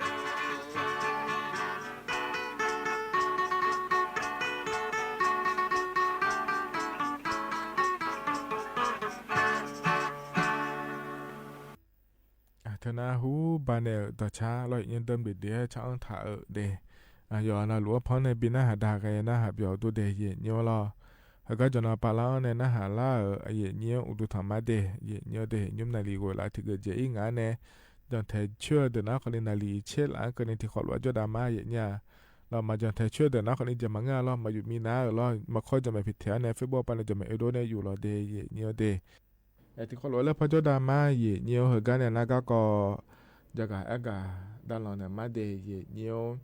อินุ่มเฮก็เฮยามหลักเพื่อนนะรอเยเนียวยอมยามเมื่อหลักเพื่ออีจู่ดอนดาล่ายังงาเยเนียวจะมาเมื่อหลักเพื่อขอเนี่ยยอมยามนอนไม่เดแล้วก็เยคาเลียวยอมยาก็ขอเนี่ยเยมาสิแม่เยเนี่ย เราเทมิเนี่ยเราเลยนี่ยุ่มน้าคนนี้มีอะไรจวนตาดาลาเนี่ยสาลูล้วนเดือนนี้ทมตีปาก็ดูคนเนี่ยถึงก็จะพอหรือได้เดือนอย่าจะกะเกินเนี่ยง่ายดียุ่มเดือนไทยมีของเราค่อยน้าคนนี้ถึงก็จะแล้วคันแมกี้แล้วควรอันเราอย่ามีเนี่ยเราเยอะเยอะเขาลือได้เนี่ยก็ดูเราเลยนี่ในนี้เชื่อละเดี๋ยวแหลมหัวเนี่ยอย่าชอบบ้านเนี่ยเดและตัวจะกะโดนเหลือง่ายเดเยอะเดที่ไม่ได้เยอะนี่เถียนในยุ่มถึงก็อีตัวรอบเธอดังดาราเนี่ยสาลัวเดจอนะหาลัวนะคนนี้จอหาลัวกับบีเกอร์มาเดเยอะเดยอมอย่านะคนนี้จอหาก็เมื่อเรานะคนนี้จอดูเยอะเรากับบีเกอร์มาจอหาลัวเยอะเราที่ไม่เนี่ยเราเลยเยอะนี้ยุ่งยามเราคุยจนดาราไงเจและเราอยู่จนเราลุยจนดาราเนี่ยสาลัวเดนะคนนี้จนเราลุยาแหลมถ่ายงาเดเยอะเดอีจูดังดารานะคนนี้เธอเนี่ยอย่ามาจออีนี่รอเยอะยิ้มยาผายรอเลยเยอะนี้ไม่ได้ยอนาลูเวลย้อนรอเดเยอะเดเออนาที่ก็รอเยอะน่าจะที่ก็ดูเยอะถึงกับโครงการคนละครึ่ง plus และขั้วเธอรอเลยเยอะนี้เยอะหาง่ายยุ่มอันสี่เงินก็เลยเงินรอเยอะถึงกับโครงการคนละครึ่ง plus และขั้วเธอนะออนไลน์ไปเลยหยอเบียร์เนี่ยก็ละมาเดและงานเยอะเนี่ยให้ช่วยก็รอที่นาเราอุ้ยยังไงเลยอีโดก็มีโดน้องมีอะไรเหรอแล้วรอเยอะเมื่อเราคุยจอในออนไลน์ไปเนี่ยชอบแอปพลิเคชันแล้วก็อะไรนี้เยอะเนี่ยเดินนะคนนี้อันนั้นเสียเนี่ยเราต่อไปก็ดูนะเยอะเนี่ยก็ละอันนั้นฉลาดไม่ได้เยอะที่มีในเหตุการณ์ยุ่งยามเราคุยนะคนเนี่ยมีอ่อนดูไปก็ดูใช่ไหมพี่น้องอาอย่างมันฉลาดงานเยอะเนี่ยหรองานมีอ่อนเนี่ยก็จะจัดตัวจีอ่อนเนี่ยรอเยอะออนไลน์ไปเนี่ยอันดูหมดมีอะไรแล้วนะคนเนี่ยช่วยไม่ได้เนี่ยไม่ได้เยอะเด็กก็จะได้เนี่ยไม่ได้เยอะเด็กนะอันนั้นสีเนี่ยเราต่อไปก็ดูนะคนเนี่ยรอเยอะเธอเนี่ยยุ่มยาอายามฉลาดไหมในยุ่งเหรอก็โครงการคนละครึ่ง plus แล้วก็ยุ่มอายามเราคุยเยอะมีนะคนในที่ว่าไปยามองง่ายเทียเนี่ยหรอสถานในเยอะเงี้ยนะเยอะจะไม่จริงที่ยาบ้านในอังกฤษเนี่ยคนละครึ่ง plus แล้วก็เนี่ยเงี้ยเยอะเงี้ยรอเยอะที่ยันนี่เชื่อบ้านในอังกฤษเลยแล้วเขารู้ว่าจังเหรอบ้านจะได้เยอะเดี๋ยวมีอังกฤษป้าเนี่ยจะการเกินเนี่ยงานในเยอะนี้ส่วนมาขาล้อแล้วทำมาปะมอนะเนี่ยนะเธอก็เธอเดินอยู่บ่อยเจเนี่ยมันก็น่าคนในเยอะนี้รอเฮกันนะหาเนี่ยเขารู้ว่าอย่ามอนะรอเยอะสถานในเยอะเนี่ยที่ยาบ้านแต่จริงๆเนี่ยคนละครึ่ง plus แล้วก็เธอในเยอะเนี่ยที่ยันนี่เชื่อบ้านเนี่ยอะไรงานเลยแล้วรอเนี่ยทุเรศมอนะดานูขอแต่เนี่ยไม่ได้เยอะเดมีในเหตุนะคนนี้มาจ้องยาเดแล้วเนี่ยจะก็ได้เนี่ยBCB ก็เลยเดเนี่ยเดอันนั้นสักอย่างก็นี่นะทั้งจุดเนี่ยจะก็ได้เนี่ย BCB ก็เฮยเนี่ยเฮก็ยอมยานละคุยเราเนี่ยรัฐบาลไปเนี่ยสดัดที่มือบาอาหูบาชาวบ้านเนี่ยมาเดละเธอจังได้แหลมทับไม่เดชไม่ร้องเลยเนี่ยไม่เดละละเธออย่ายอมยานี่ก็เดเนี่ยเดออนไลน์เขาไปเนี่ยมาเราเนี่ยเธอเฮก็ละคุยนะเราเลยนี่รัฐบาลไปเนี่ยจะก็โดนเลยไม่เดเนี่ยเดถ้าจังเลยเดแล้วตัวจะก็โดนเลยมาจาเดสดัดที่มือบาชาวบ้านเธอมาจาเดมาก็สิเจมาก็สิเดแล้วตัวจะก็โดนเลยง่าเดเนี่ยเดถึงมีเนี่ยก็ก็ถ้าจังเลยรอเนี่ยถ้าจังเลยเดแล้วจะก็ได้เนี่ยเลยที่อันน่ะอาลูแล้วรออินเทอร์เน็ตพอปานเนี่ยมอเนี่ยรอเห็นแล้วทำมาปฏิมือบาเฮรอบีเนี่ยมาเจเลเธอเห็นก็บอกท่านยังไงเลยชมยังก็ดอนยังไม่เลยแล้วรอเนี่ย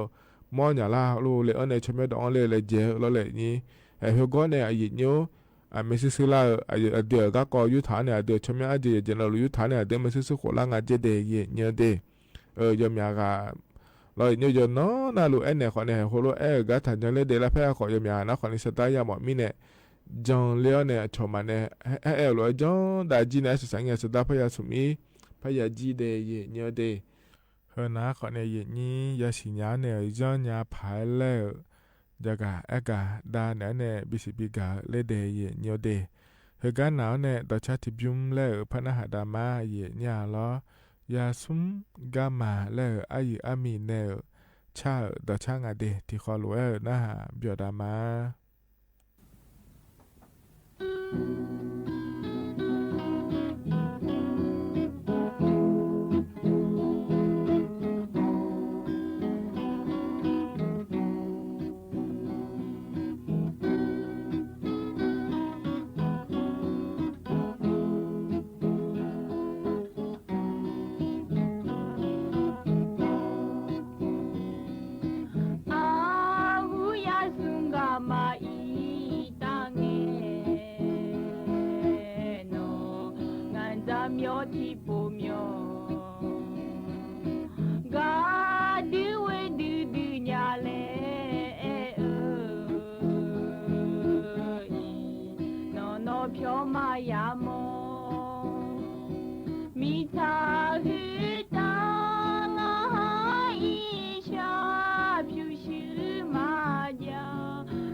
เธอนะอายุอามีเนอชาต่อชาอีเนี่ยพอในปีหน้าหาดาล้อยาซุมกามาและงาเดยนะหาเบียวดูโยกานาลูเอล้อเยเนียวอายุเนี่ยกันเนี่ยนะอายามขจลาเฮเดอายุชากาและพอในปีหน้าหาดากามาเยเนี่ยล้อยิ่งพอกาพอในปีหน้าหาดาเฮนะขอนี่เธออาโดอามือเวยแม่กูนังกะเทปะและอาคารเนี่ยเดอายามขจลาโลพอปีหน้าหาดาเนี่ยอายามเจียนะขอเนี่ยขออีมาล้อยอนาโรอุจิยุมเดอาคารนึงสอราคาแชตานิทุลาเนี่ยล้อนาลีแย่ล้านในกดล้านเกินนี้ที่ขอหลวงแล้วพัฒนจุลามาเดเยเนเดก็อีมาอุดุธรรมะ阿妈这只老早有忙啊忙，阿妈这只老早一老农啊叫妈们。阿妈的康都在门呀，大家好的伢爸我不接，叫个里的阿拉女伢哟们，我这这只老妈就忙个的。有你忙呀忙，一来阿娘阿妈这只老早就嘛 ngư yo du ma yo ta ji le nya nga ti ga ho sha sha nya e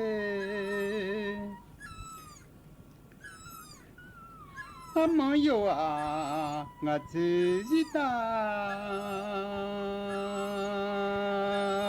na ne la yo de yang ma lo do pe be yi a le ja ne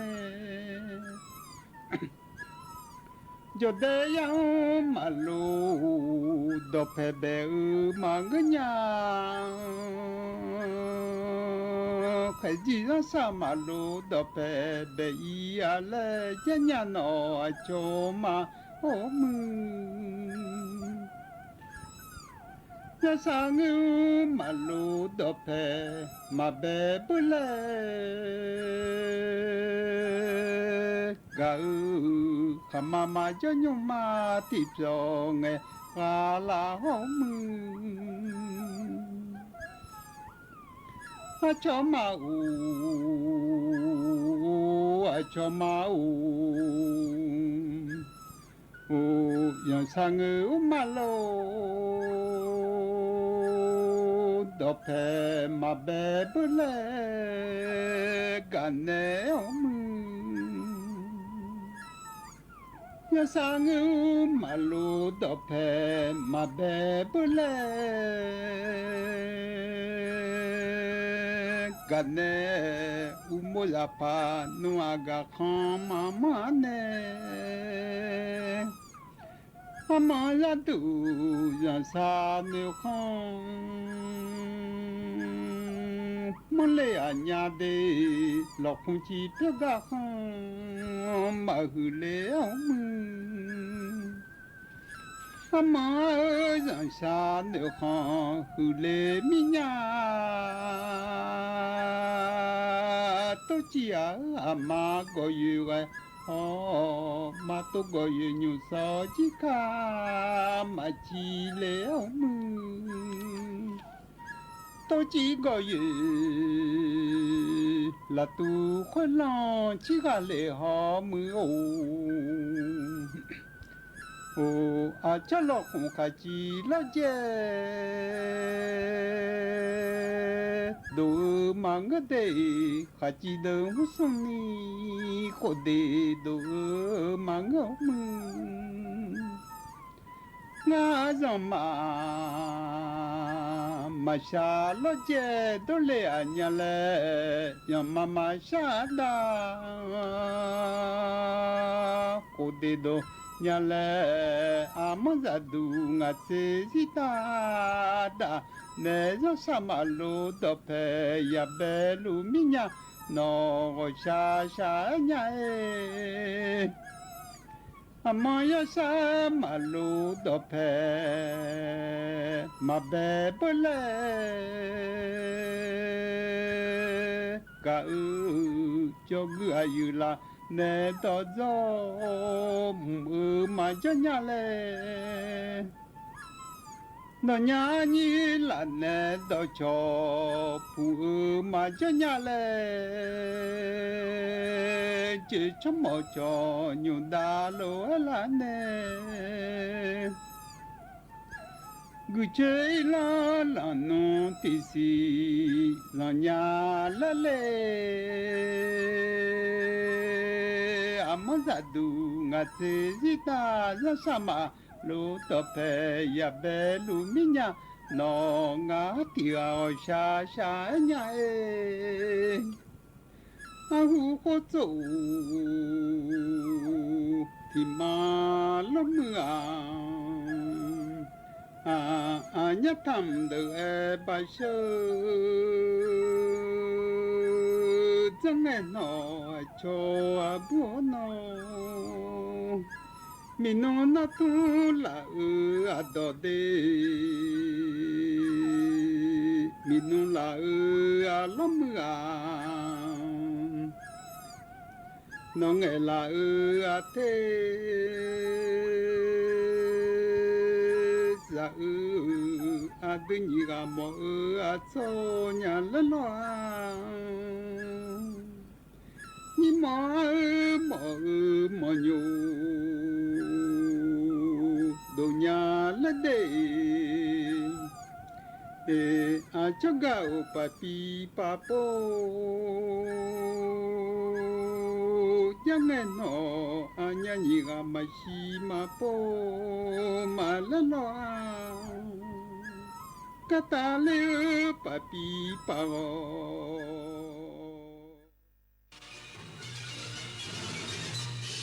สถานีวิทยุกระจายเสียงแห่งประเทศไทยและเครือข่ายทั่วประเทศเสนอข่าวต้นชั่วโมงรู้เร็วรู้จริงเกาะติดทุกสถานการณ์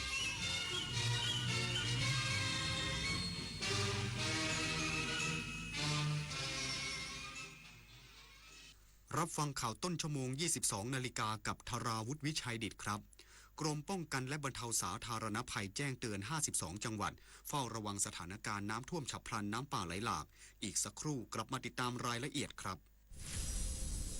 เสียชีพอย่าเสียสัตว์พดุงไว้ซึ่งคุณธรรม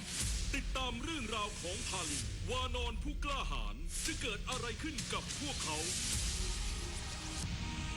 สู่ความยิ่งใหญ่ของโขนมูลนิธิส่งเสริมศิลปาชีพวันที่ 6 พฤศจิกายนถึง 8 ธันวาคมนี้ณศูนย์วัฒนธรรมแห่งประเทศไทยเปิดจองบัตรแล้ววันนี้ที่ไทยทิกเก็ตเมเจอร์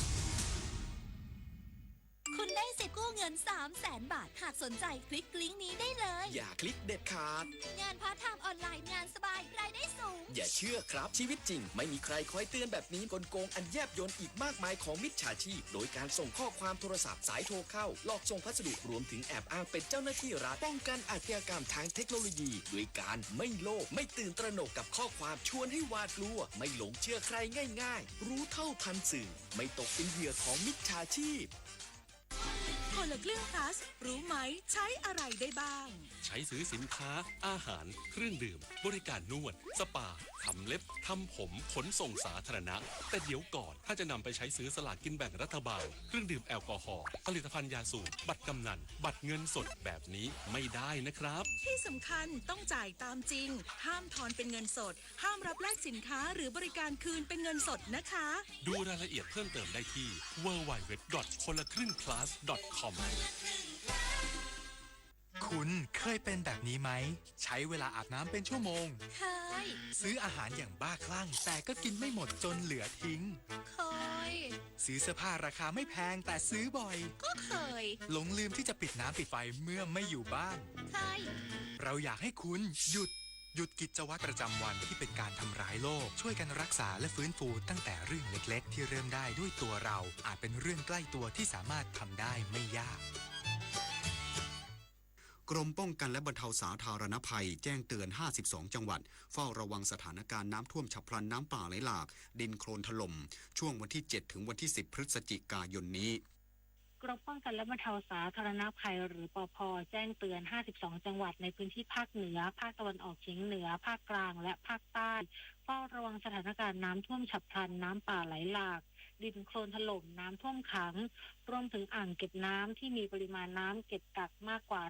80%ที่อาจมีความเสี่ยงน้ำล้นจนส่งผลกระทบบริเวณท้ายน้ำในช่วงวันที่ 7 ถึง 10 พฤศจิกายนนี้โดยให้จัดทีมปฏิบัติการและเครื่องจักรกลสาธารณภัยเข้าประจำพื้นที่เสี่ยงเพื่อเข้าเผชิญเหตุและช่วยเหลือผู้ประสบภัยทันทีที่เกิดภัยโดยเฉพาะพื้นที่จุดเสี่ยงที่เคยเกิดน้ำท่วมบ่อยครั้งหากมีน้ำท่วมขังในพื้นที่ให้เร่งระบายน้ำออกจากพื้นที่โดยเร็วเพื่อลดผลกระทบจากเหตุอุทกภัยให้ได้มากที่สุด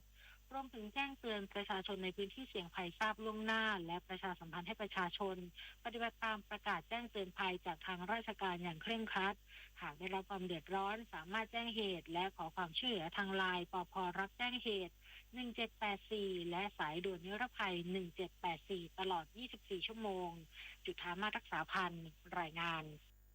กองอำนวยการป้องกันและบรรเทาสาธารณภัยจังหวัดภูเก็ตแจ้งเตือนประชาชนเฝ้าระวังสถานการณ์น้ำทะเลหนุนสูงในช่วงวันที่ 5 ถึงวันที่ 7 พฤศจิกายนนี้โดยระดับน้ำอาจเกิน3.50 เมตร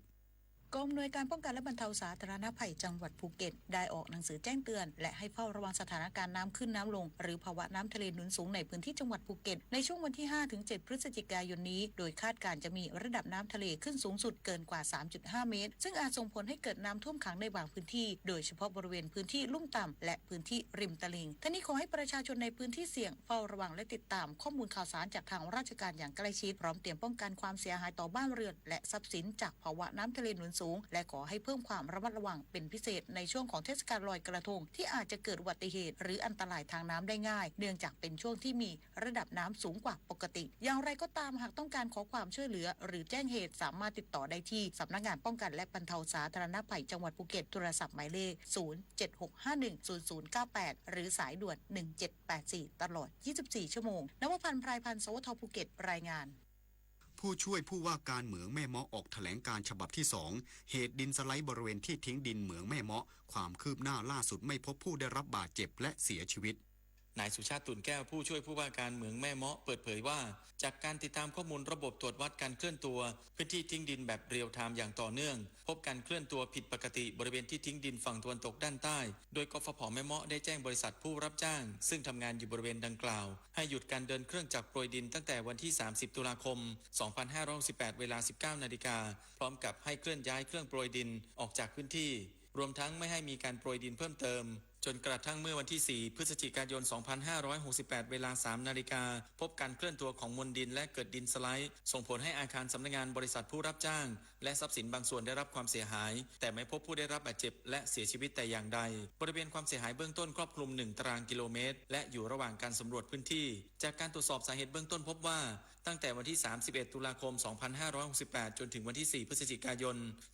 2568 มีฝนตกอย่างต่อเนื่องคาดว่าจะเป็นหนึ่งในสาเหตุของการเคลื่อนตัวและดินสไลด์ดังกล่าวสำหรับเหตุการณ์ที่เกิดขึ้นในครั้งนี้ไม่ส่งผลกระทบต่อชุมชนโดยรอบและไม่กระทบต่อการจ่ายกระแสไฟฟ้าในพื้นที่ภาคเหนือบรรหารสุริยะสวท.ลำปางรายงานจบข่าวธราวุฒิวิชัยดิษฐ์อ่านรับฟังข่าวครั้งต่อไปเวลา 23 นาฬิกาครับติดตามข่าวที่นำเสนอไปแล้วได้ที่ www.thainews.prd.go.th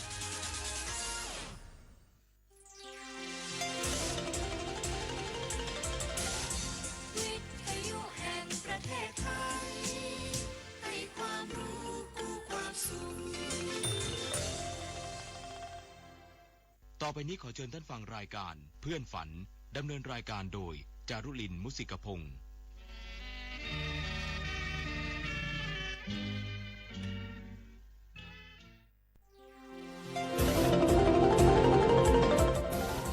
วิทยุแห่งประเทศไทยให้ความรู้คู่ความสุข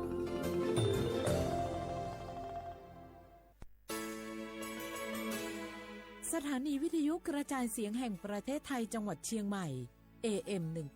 1476 กิโลเฮิรตซ์สถานีวิทยุภาคภาษาชาติพันธุ์แห่งเดียวในประเทศไทยที่มีความทันสมัยเชื่อถือได้สร้างอัตลักษณ์กลุ่มชาติพันธุ์สู่สากล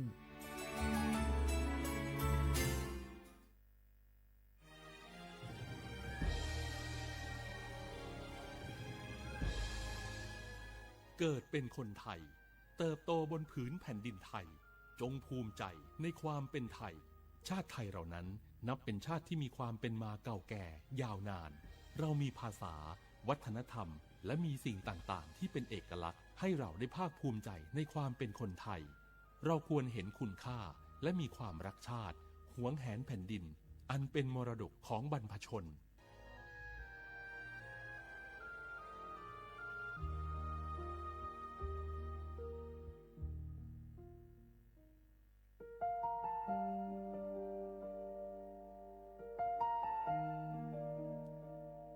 ขอน้อมเกล้าถวายอาลัยสมเด็จพระพันปีหลวงพระแม่แห่งแผ่นดินผู้ทรงเมตตาเหนือเกล้าขอพระองค์เสด็จสู่สวรรคาลัยข้าพระพุทธเจ้าข้าราชการและเจ้าหน้าที่สถานีวิทยุกระจายเสียงแห่งประเทศไทยจังหวัดเชียงใหม่กรมประชาสัมพันธ์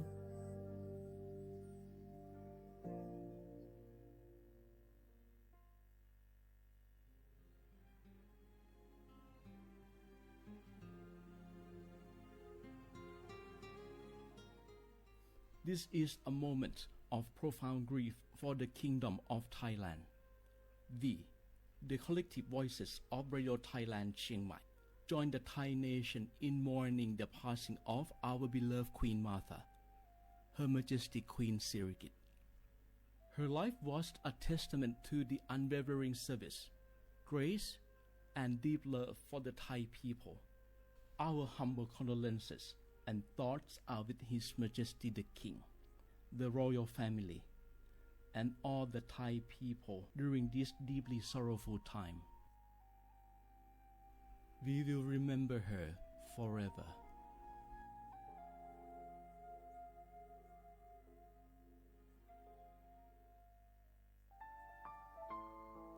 เฮาข้าพี่น้องเจ้าคือไตมีตั้งหม่องเจออันเจ้านางหอคำสมเด็จพระนางเจ้าสิริกิติ์พระบรมราชินีนาถพระบรมราชชนนีพันปีหลวงไล่เข้าสวนหมักหักคำนนเพกว่าย้อนสู้เก่าตึงปันเฮาวิเย็นขวัญเงาเจ้าเฮาข้าฮอดถึงตีสุคติกัดเย็นเสกำเฮาข้าพี่น้องก้นคือไต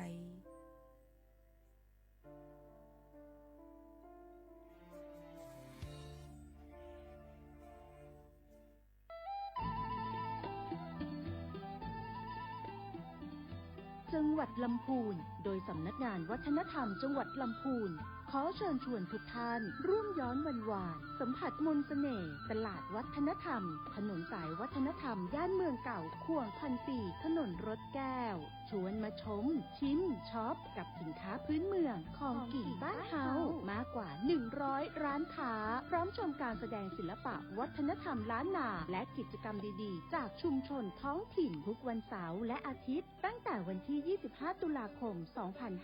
2568ถึง4มกราคม2569ระหว่างเวลา 14 นาฬิกาถึง 21 นาฬิกาณตลาดวัฒนธรรมถนนสายวัฒนธรรมย่านเมืองเก่าข่วงพันปีถนนรถแก้วอำเภอเมืองลำพูนจังหวัดลำพูนร่วมแต่งผ้าเมืองใส่เสื้อผ้าเมืองเดินย้อนวันวานเก็บภาพความประทับใจในย่านเมืองเก่าแล้วคุณจะหลงรักเสน่ห์เมืองลำพูน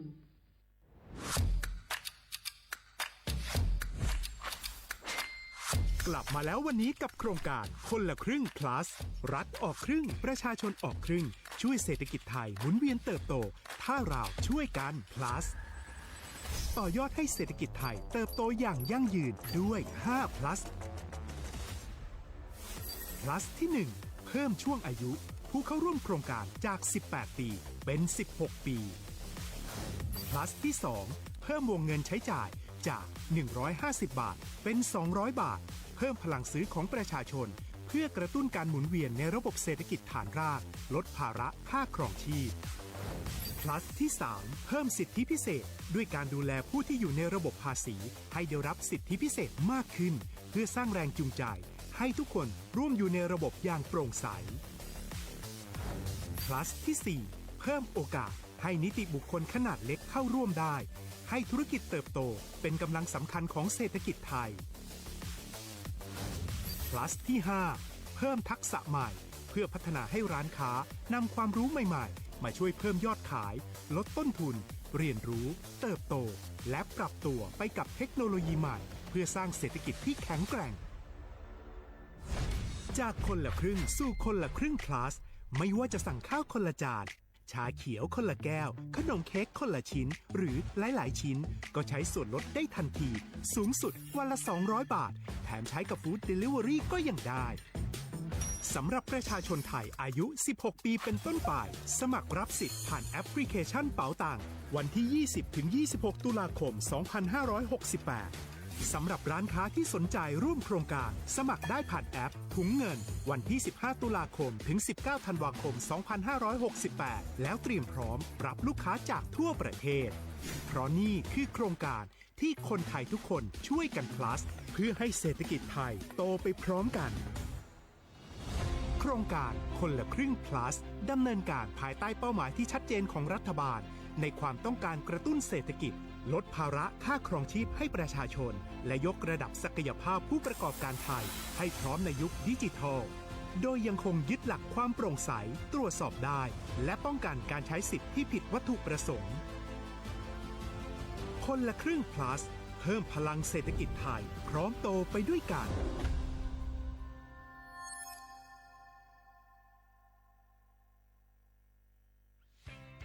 เส้นทางสายหมอกที่สวยที่สุดในเมืองแพร่กำลังรอทุกคนไปวิ่งด้วยกันครับทุกก้าวของคุณคือพลังของลมหายใจชวนเพื่อนชวนครอบครัวมาวิ่งฝ่าสายหมอกเพื่อโรงพยาบาลแพร่ในวันอาทิตย์ที่ 7 ธันวาคม 2568 บริเวณลานกิจกรรมหลังวัดพระธาตุช่อแฮมาร่วมกันส่งต่อพลังแห่งความดีเพราะทุกก้าวของคุณช่วยต่อชีวิตให้กับผู้ป่วยในโรงพยาบาลแพร่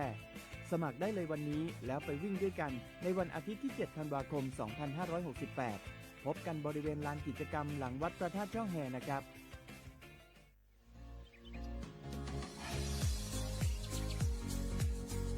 จอมหนังเปิงมติครม.มือวันที่29เดือนธันวาคม12สิงหาคมไป67เฮาฮิปเน็ตแกลิดปัญหาสถานะและสัญชาติคนอันอยู่ตั้งเมืองจึงไทยจอมมาตรา17นั่น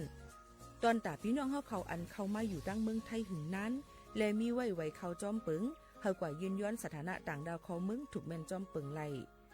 ตอนตาลูกอ่อนอันเกิดตั้งเมืองจึงไทยมีอู่อำนั้นก็แม่มีไว้ทะเบียนประวัติบุคคลไม่มีสถานะทางทะเบียนอำนั้นไว้10ปีถูกแม่นเยาในจึงเฮากว่ายืนย้อนสัญชาติไทยจอมหนังมาตรา7ทวิไล่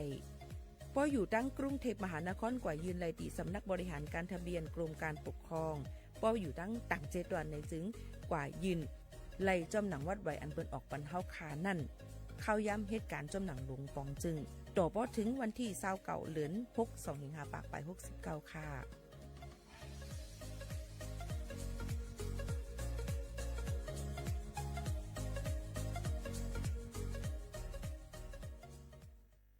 พี่น้องเขาสนใจใครปืนเผาผ่านตั้งห้องปล่อยเสียงสวทเก้งใหม่ปั่นตั้งหูห่มปาดังมีดังซื้อถ่อมแจ้งแล้งหลีกว่าไก่ในปืนตีเจดอนเก้งใหม่กับสืบมาเลยดี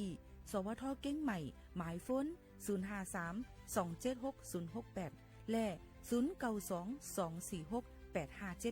092-246-8579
เหมือซุ้งค่าเหมือซุ้งพี่น้องพุงยินถ่อมทั้งเซ็งกูก็กูเกิลค่ะทบกันที่เนื้อตอนการฮกปล่อยเซ็งสวทเก้งใหม่ AM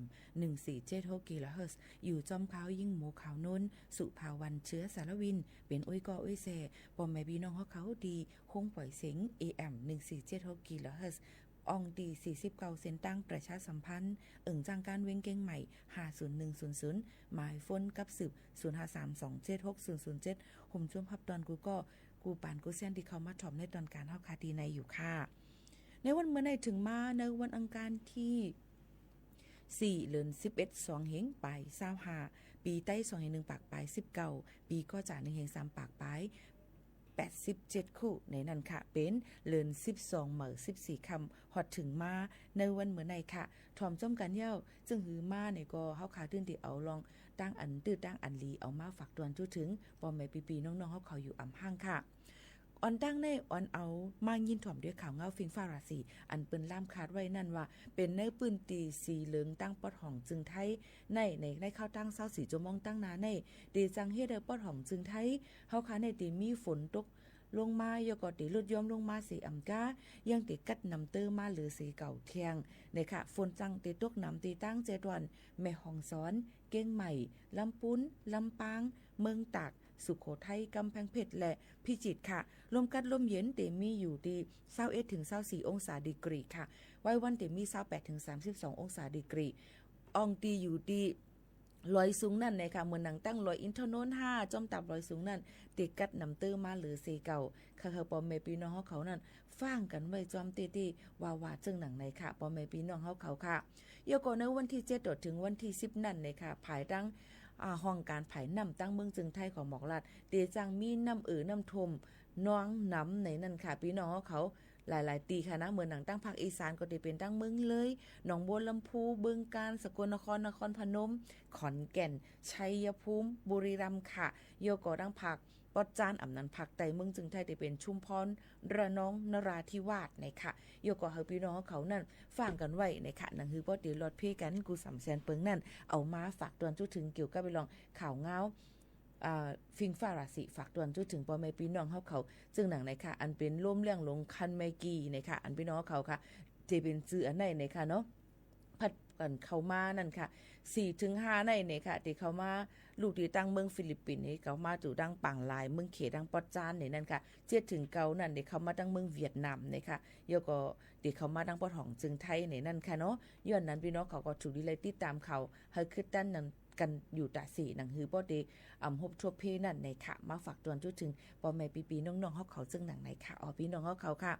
ซ้ำเที่ยงในค่ะเกี่ยวกับเลยลองโครงการคนละครึ่งพัดนั่นในค่ะเนาะก็ได้เลยมีตอนตะก้นอันจะเจออันมีไว้วัดไทยนะคะยก็ถูกเมียนจำหนังปึงอสัก16ขึ้นเนื้อเปิ้นก็ได้มีตอนการโครงการคนละครึ่งพัดในนั่นค่ะได้ซื้ออีสังไลพองล่ะจึงหนังในค่ะพี่น้องเขาเปิ้นก็ตื่นเต้นลาดไว้นั่นค่ะเนาะซื้ออีสังไลพองเจ้าหนังไหนค่ะเนาะซื้ออีสังไลพองเจ้าหนังไหนค่ะเปิ้นตื่นลาดไว้นั่นค่ะเนาะก็นั้นพี่น้องเขาก็ถูกดีเลยฮู้ไว้ในนั่นค่ะ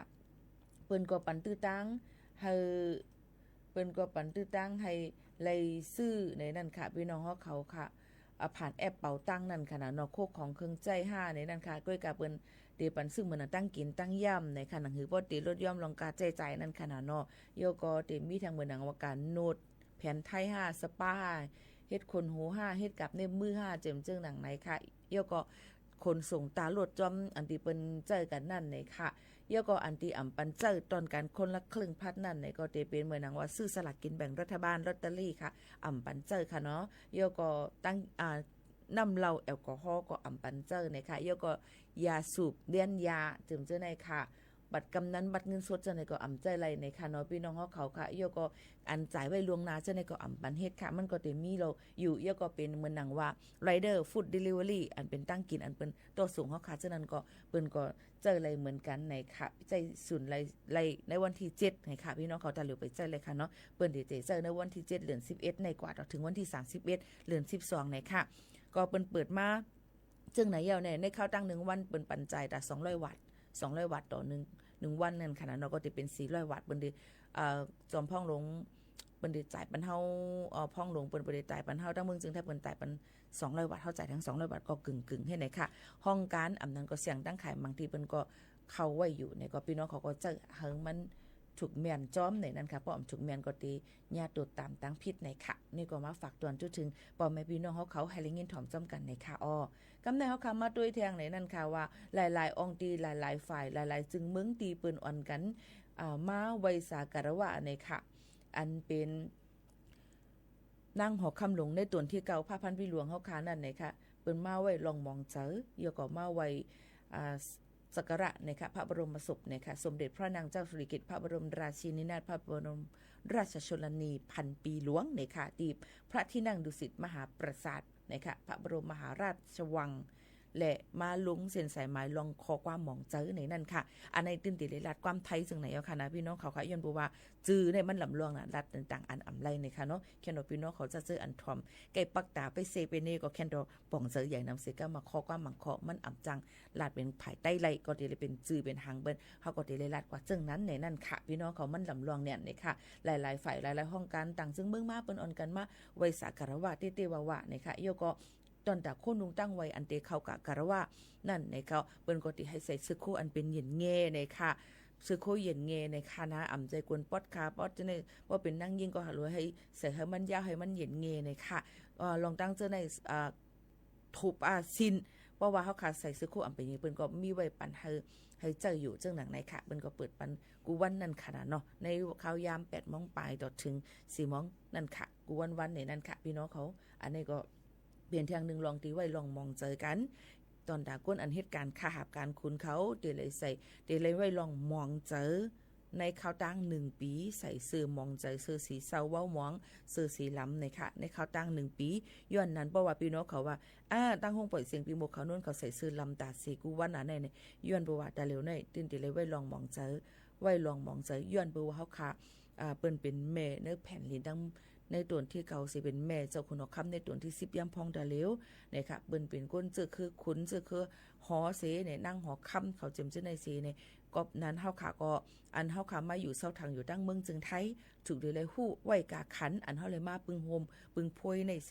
ถูกดีเลยคึงปองให้สร้างเฮิมันถูกแม่นจ้อมหนังกาลเทศามันเฮอป้อเต็มทนหนังหือป้อเตอำเลยว่าเฮาขันนั่นจึงหนังไหนค่ะยก็เที่ยงลองนึงเดี๋ยวมีข้อถามตั้งนำตั้งหลายเกี่ยวกับเรื่องว่าเฮ็ดป้อยอันนั้นเฮ็ดป้อยอันนี้จงเปิ้นเฮ็ดจังได๋ได้ไหนเนี่ยค่ะตีเตมันเตก็เปิ้นว่าเปิ้นลาดไว้ว่าเฮอมีลองฮู้ออกไปวนนั่นสู่ตื้นวนไหลว่าเปิ้นเป็นจึงหืออยู่ย้อนเปิ้นนั้นเพราะว่าเฮาหาพี่น้องซ้ำเป็นแขกอันมาอยู่เซาทางดังเมืองจึงไทยในกวยเสเฮาขาดถูกดีได้ครึ่งปองให้สั่งจึงหือเสียหลายเงิน5ที่เหตุการณ์ตอนดับไปมักมิดใส่ท่องตัวเจ้าเก่า5ได้รักษาฟิงไงฟิงทุ่ง5มันติมีขอถามน้ำยอก็ก้นหันลีก็ติมีก้นอันอำหันถึงก็ติมีย้อนนั้นคือก้นจะเจออันเป็นภูมิบุญพรผู้ก่อกองป้องการจัดเฮ็ดปังป้อยนั่นถูกดีเลยวนด้วยลีเฮาได้อยู่เซาทางกว่าในตอนแต่เฮาในเสียหลายเงินเฮามันเป็นลองฟิงไงฟิงทุ่งใจอยู่เปิ้นลาดไว้เฮาซ้ำได้เฮ็ดออกมาผังหางได้เป็นจังหือจ่องได้มีก้นมาเสมาเนเฮาค่ะคือในอันในถูกดีเลยวนลีในนั่นค่ะถูกดีเลยวนลีกลับมาก้นก่อหนึ่งย้อนเปว่ากูเสียเงินเสียงอะไรปันกะจะลามันไว้กานั่นมันไว้กาตื่นล่างไว้คณะนายอย่าให้กูซุ่มกะและเฮ็ดกว่าด้วยกะว่าลองพ่อนตุ่มย้อนมันติเป็นจึงหือในเอามาจังน้ำหนักจอมกันด้วยค่ะแค่ย้อนฝากฟังไว้ปันก็อันเป็นเจ้าเงินถุงใหญ่ถุงลงเขาเฮอันเฮ็ดตอนตาใบหมักมีแต่ก็อำหูเฮ็ดตอนตาฟิงไงฟิงทุ่งสังเจอว่าเป็นฟิงไงฟิงทุ่งนั่นในจึงเฮาค่ะก็ขึ้นก้องลองหมอกเฮ็ดเขาปุ๊กเขาตำงาเขาต้มเลียมอันนี้ก็ไว้สักการะวะลูต้านเขาหมายนำหมายตีว่าตีก้องก็ไล่อันไหนวนสอนด้วยลีบ่ใครเฮ็ดสั่งเป็นไรได้เมืองไตมาเฮ็ดเมืองไตเตลีค่ะเนาะอันไหนไปวนสุนโตค่ะในนั่นค่ะพี่น้องเขาค่ะกุ้ยกะว่าเพราะว่าแต่อยู่ตั้งเมืองถึงไทยไว้เปิ้นมือพองเปิ้นไว้ลองมองใจอยู่จังไหนในหลูเลยวนสอนอีก1ในนั่นค่ะตอนตาก้นตั้งนำเตอยู่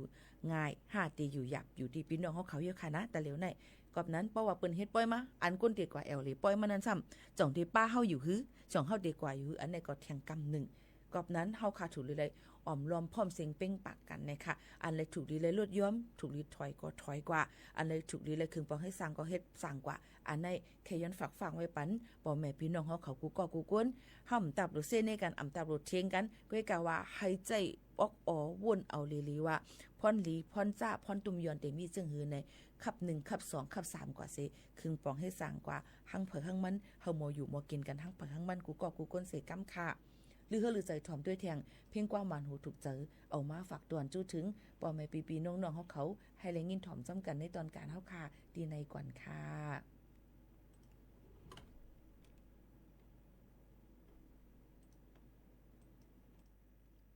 สังว่าพี่น้องเขาเลยถ่อมเมียวมีตั้งหันถึงจึงหือในก็บอกลัดถึงกันเลยยี่หมู่ขาโน่นเดเปอร์หมู่ม่วงฮับถ่อมพี่น้องเขากูก็กูก้นอยู่ค่ะนะอุบโอตรงตักจำกันมาไหลอยู่ค่ะ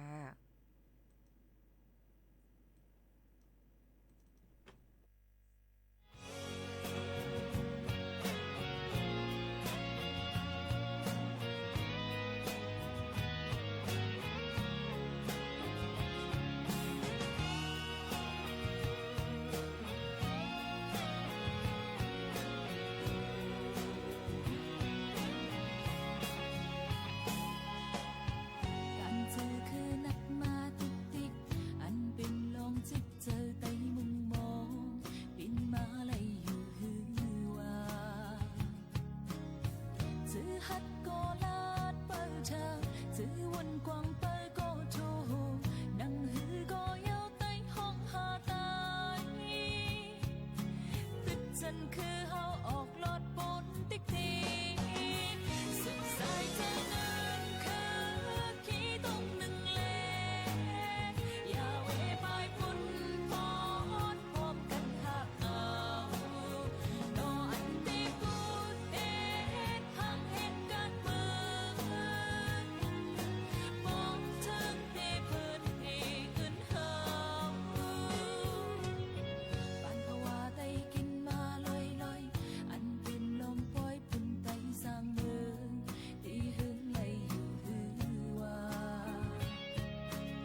ห้องหาใต้ในค่ะหนึ่งปิ้งความค่ะพ่อยหนุ่มเสือห้องไว้ฝากตอนจุดถึงพี่น้องเขาอันในเงินถ่อมเนื้อตอนการเฮาค่ะวันเมื่อในค่ะมีข่าวเงาเกี่ยวกับเลยลองวัดไว้ในค่ะ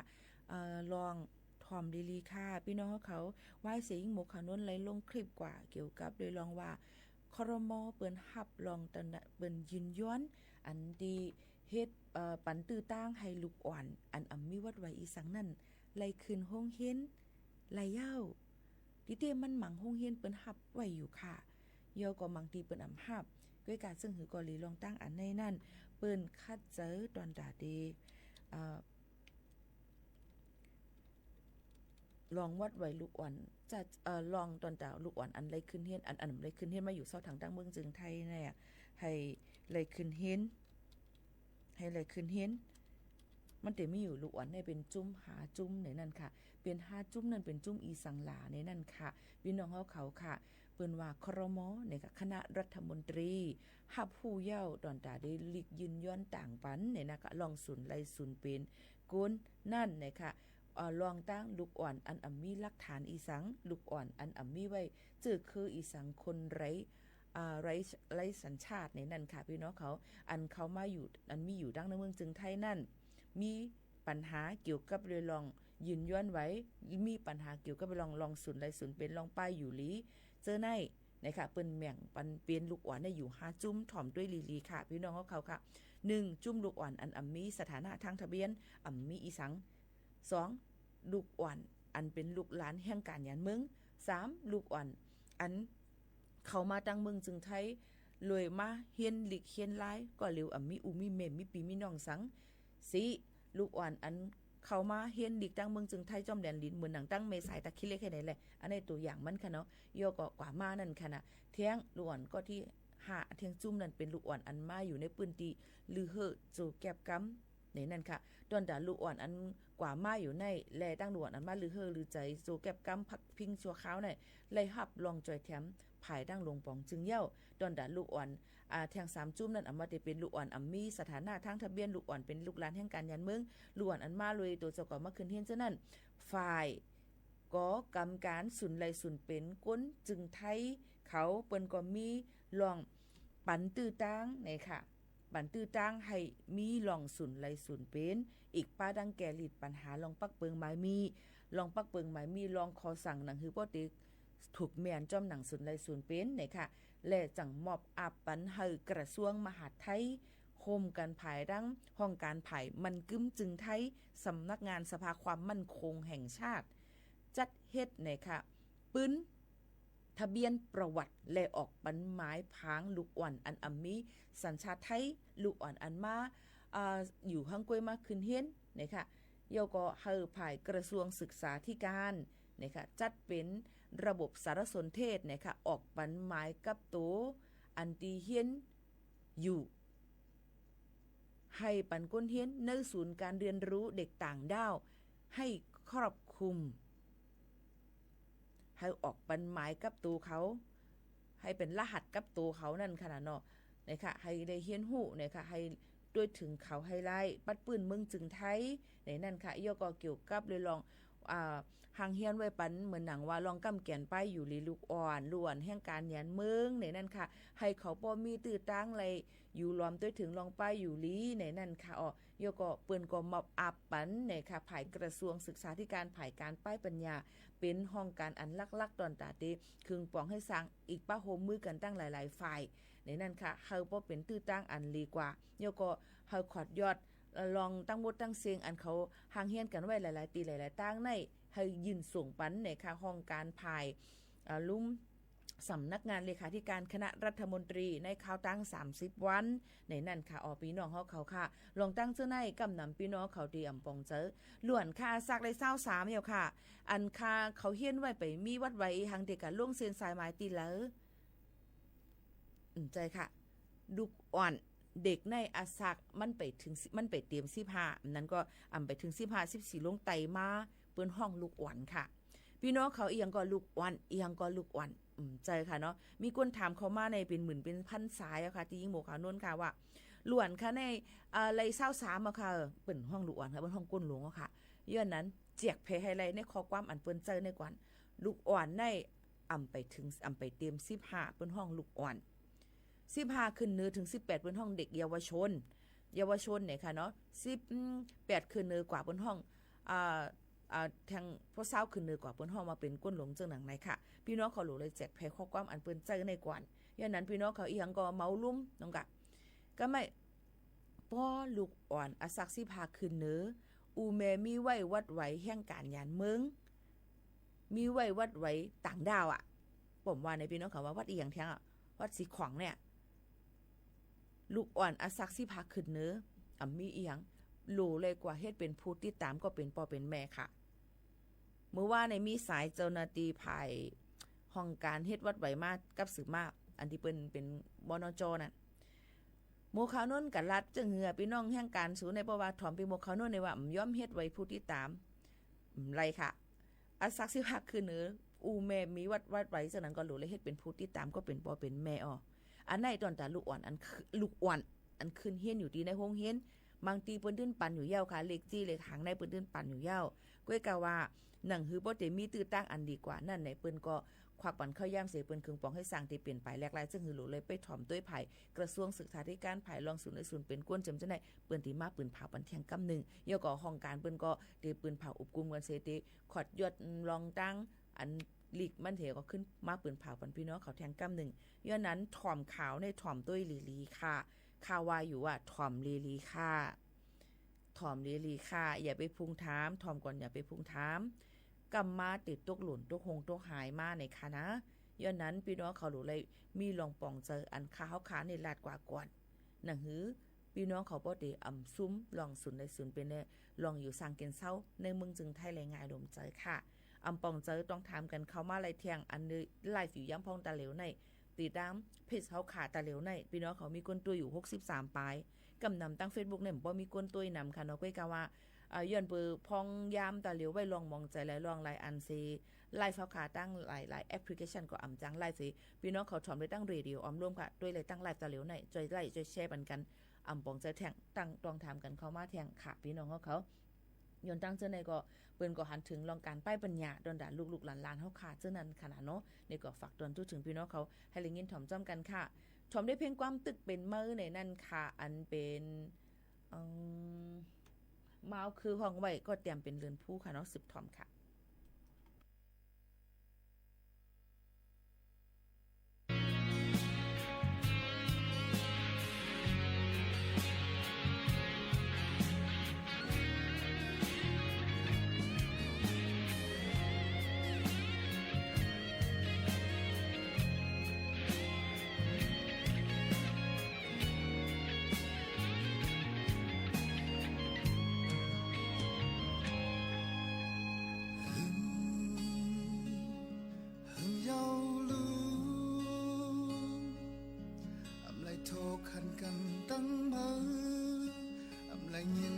สั่งมือมา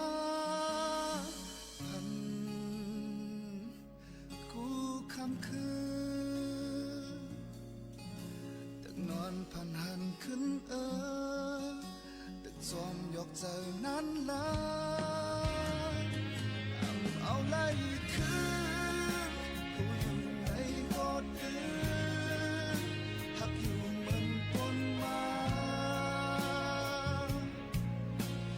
คืนหันอยู่ตั้งโหดเก่าๆตึกเหมือนเมื่อว่าคุยกินกับใจก็มองก็ปลายผัดต่อไหลจานจังแล้วหูเจอเข้าในมักไม่เป็นไว้ไหมแต่ชอบทำหาเมื่อมีปีเลยจำหิมมือตั้งหักที่หลอนเข้าในมันแต่ความหาสื่อมือ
เอาไล่คื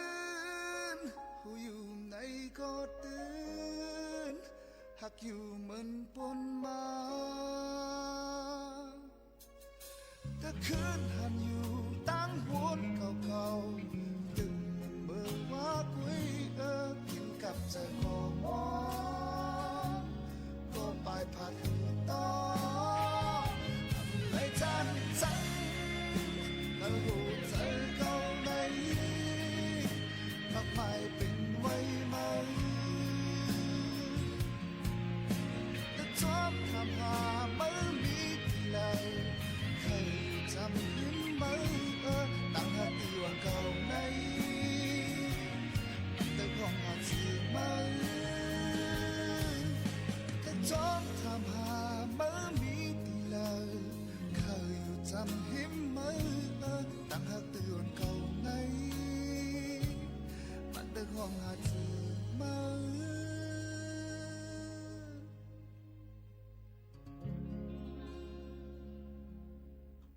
ตึกเป็นเมื่อค่ะพี่น้องเขาย้อนกันเข้ามาไฮไลท์ฮันเจอค่ะในตอนการเท่าค่ะมาเปิดปันไฮไลท์ยินถอมได้จอมกันที่ไหนค่ะมาแทงไหนค่ะเกี่ยวกับเลยลองถามมาแทงเอาค่ะว่าลูกค้าในอสัก14ปฏิเฮ็ดวัดผู้ที่ตามในเด็กเฮ็ดดีเลย1พี่น้องเขาจองไปมีไว้วัดแห่งการยานเมืองจองเลยการลงเสียนสายไม้จองไปเฮ็ดไว้พอเฮ็ดไว้นั่นพอเฮาค่ะมีลูกผู้ที่ตามอสักถึง18นั่นในซึ่งตื่นเตเลยกว่าลงยืนย้อนไล่เป็นผู้ติดตามอันเป็นลูกไล่อันป่น18ไล่ที่ห้องการไผ่สถานการงานเจตอนอันพี่น้องเขาอยู่นั่นอำนั้นก็ก่อยยืนเจ้าอันเฮาค่ะเฮ็ดวัดเฮ็ดไว้นั่นเปิ้นที่เฮ็ดปันพี่น้องเขาค่ะเข้าใจค่ะเนาะเฮ็ดวัดแห่งการยันเมืองติเหลอเฮ็ดสำนักงานติเหลอจังเจตอนเกียงใหม่ก็ได้สำนักงานเจตอนเกียงใหม่สังว่าเลยยืนย้อนกับจอมบนจบริษัทเปิ้นเนี่ยก็กับ10กว่าที่นั่นเปิ้นก็ที่ให้เลยบัณฑิตลงเสียนสายปันพี่น้องเขาจึงหนังในค่ะ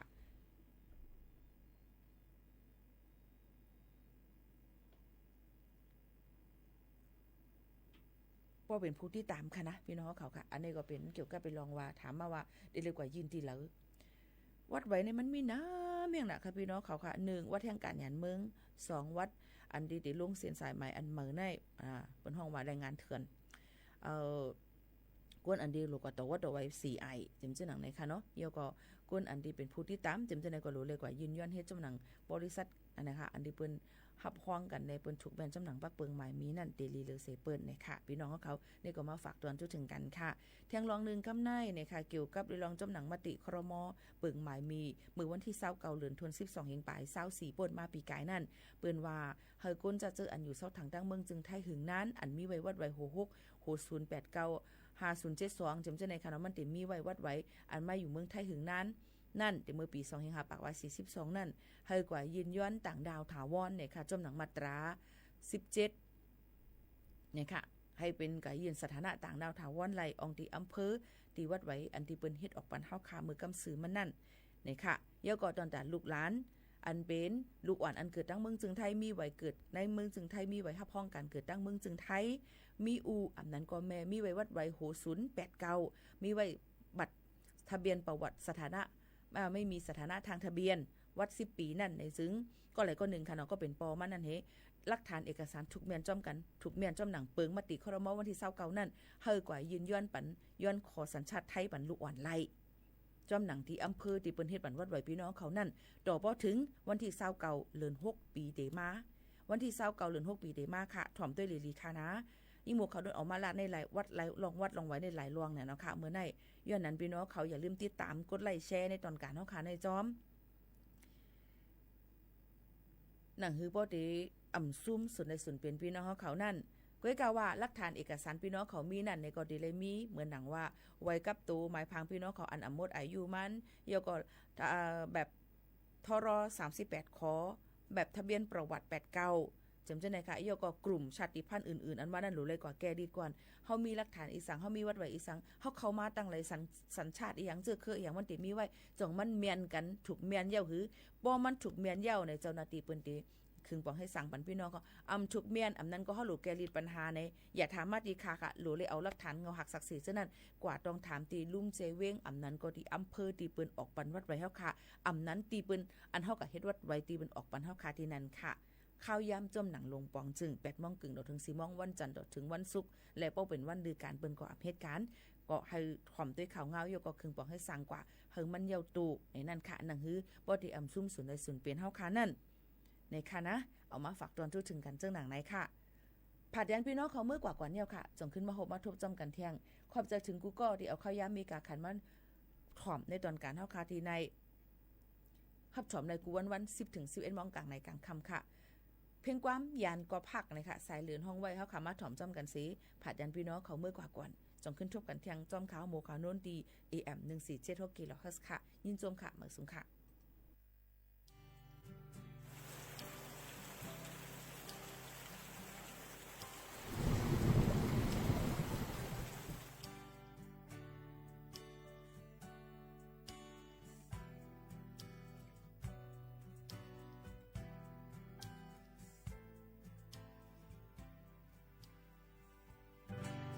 เจอว่าที่อ่านลืมสัญญา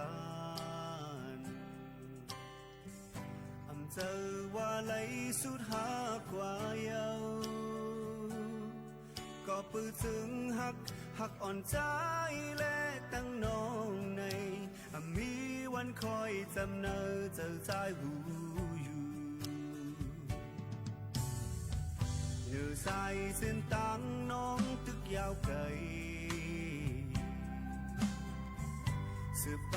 เลยไว้คือใจภายหลังลองอันตังซื้อไว้ปันมือยาวน้องหาอุยปันข้าวยามปนนั้นหยุดยา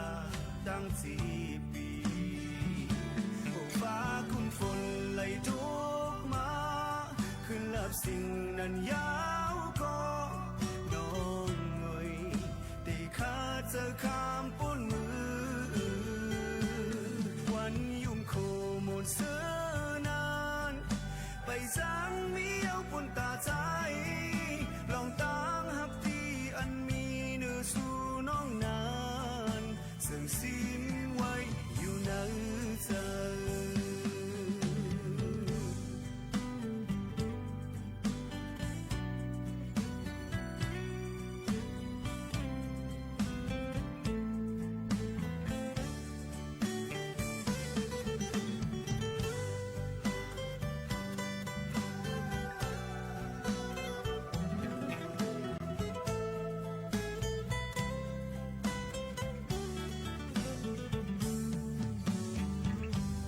ใจ เส้นตังน้องตึกยาวเกยสืบไปแลไว้คือใจภายหลังลองอันตังซื้อไว้ปันมือยาวน้องหาเฮยปันข้าวยามปูนนั้นหยุดยาตั้ง4 ปีโอ้ฟ้าคุ้มฝนไหลทุกมาขึ้นลับสิ่งนั้นยาวก็น้องเอ่ยที่ข้าเจอข้ามปูนมือวันยุ่งคู่หมดเสื้อนานไปจางมีเอาปุ่นตาใจลองตั้งหับที่อันมีเนื้อสู่น้องนานซึ่งสิ้นไว้อยู่ในใจโอ้ฟ้าคุ้มฝนไหลทุกมา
สำสราตุกขาในวงลงปันตรงจำมันมาบ่หึงตลอดปนก็รมาพระเนสินตังไว้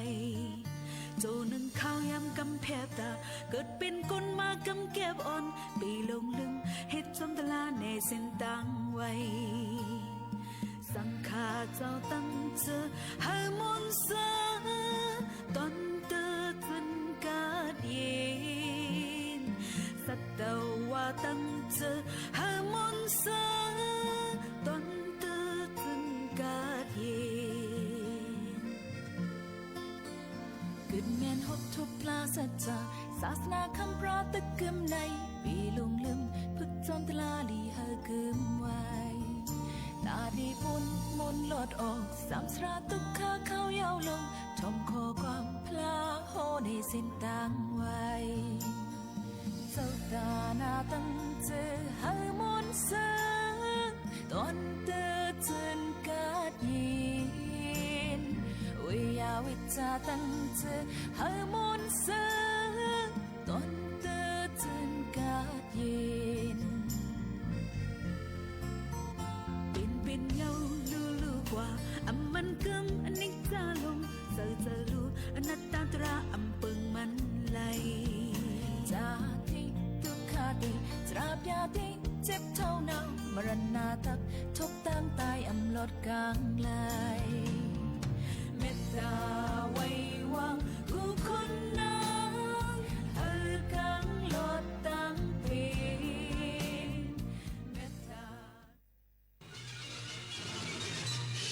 สถานีวิทยุกระจายเสียงแห่งประเทศไทยและเครือข่ายทั่วประเทศเสนอข่าวต้นชั่วโมงรู้เร็วรู้จริงเกาะติดทุกสถานการณ์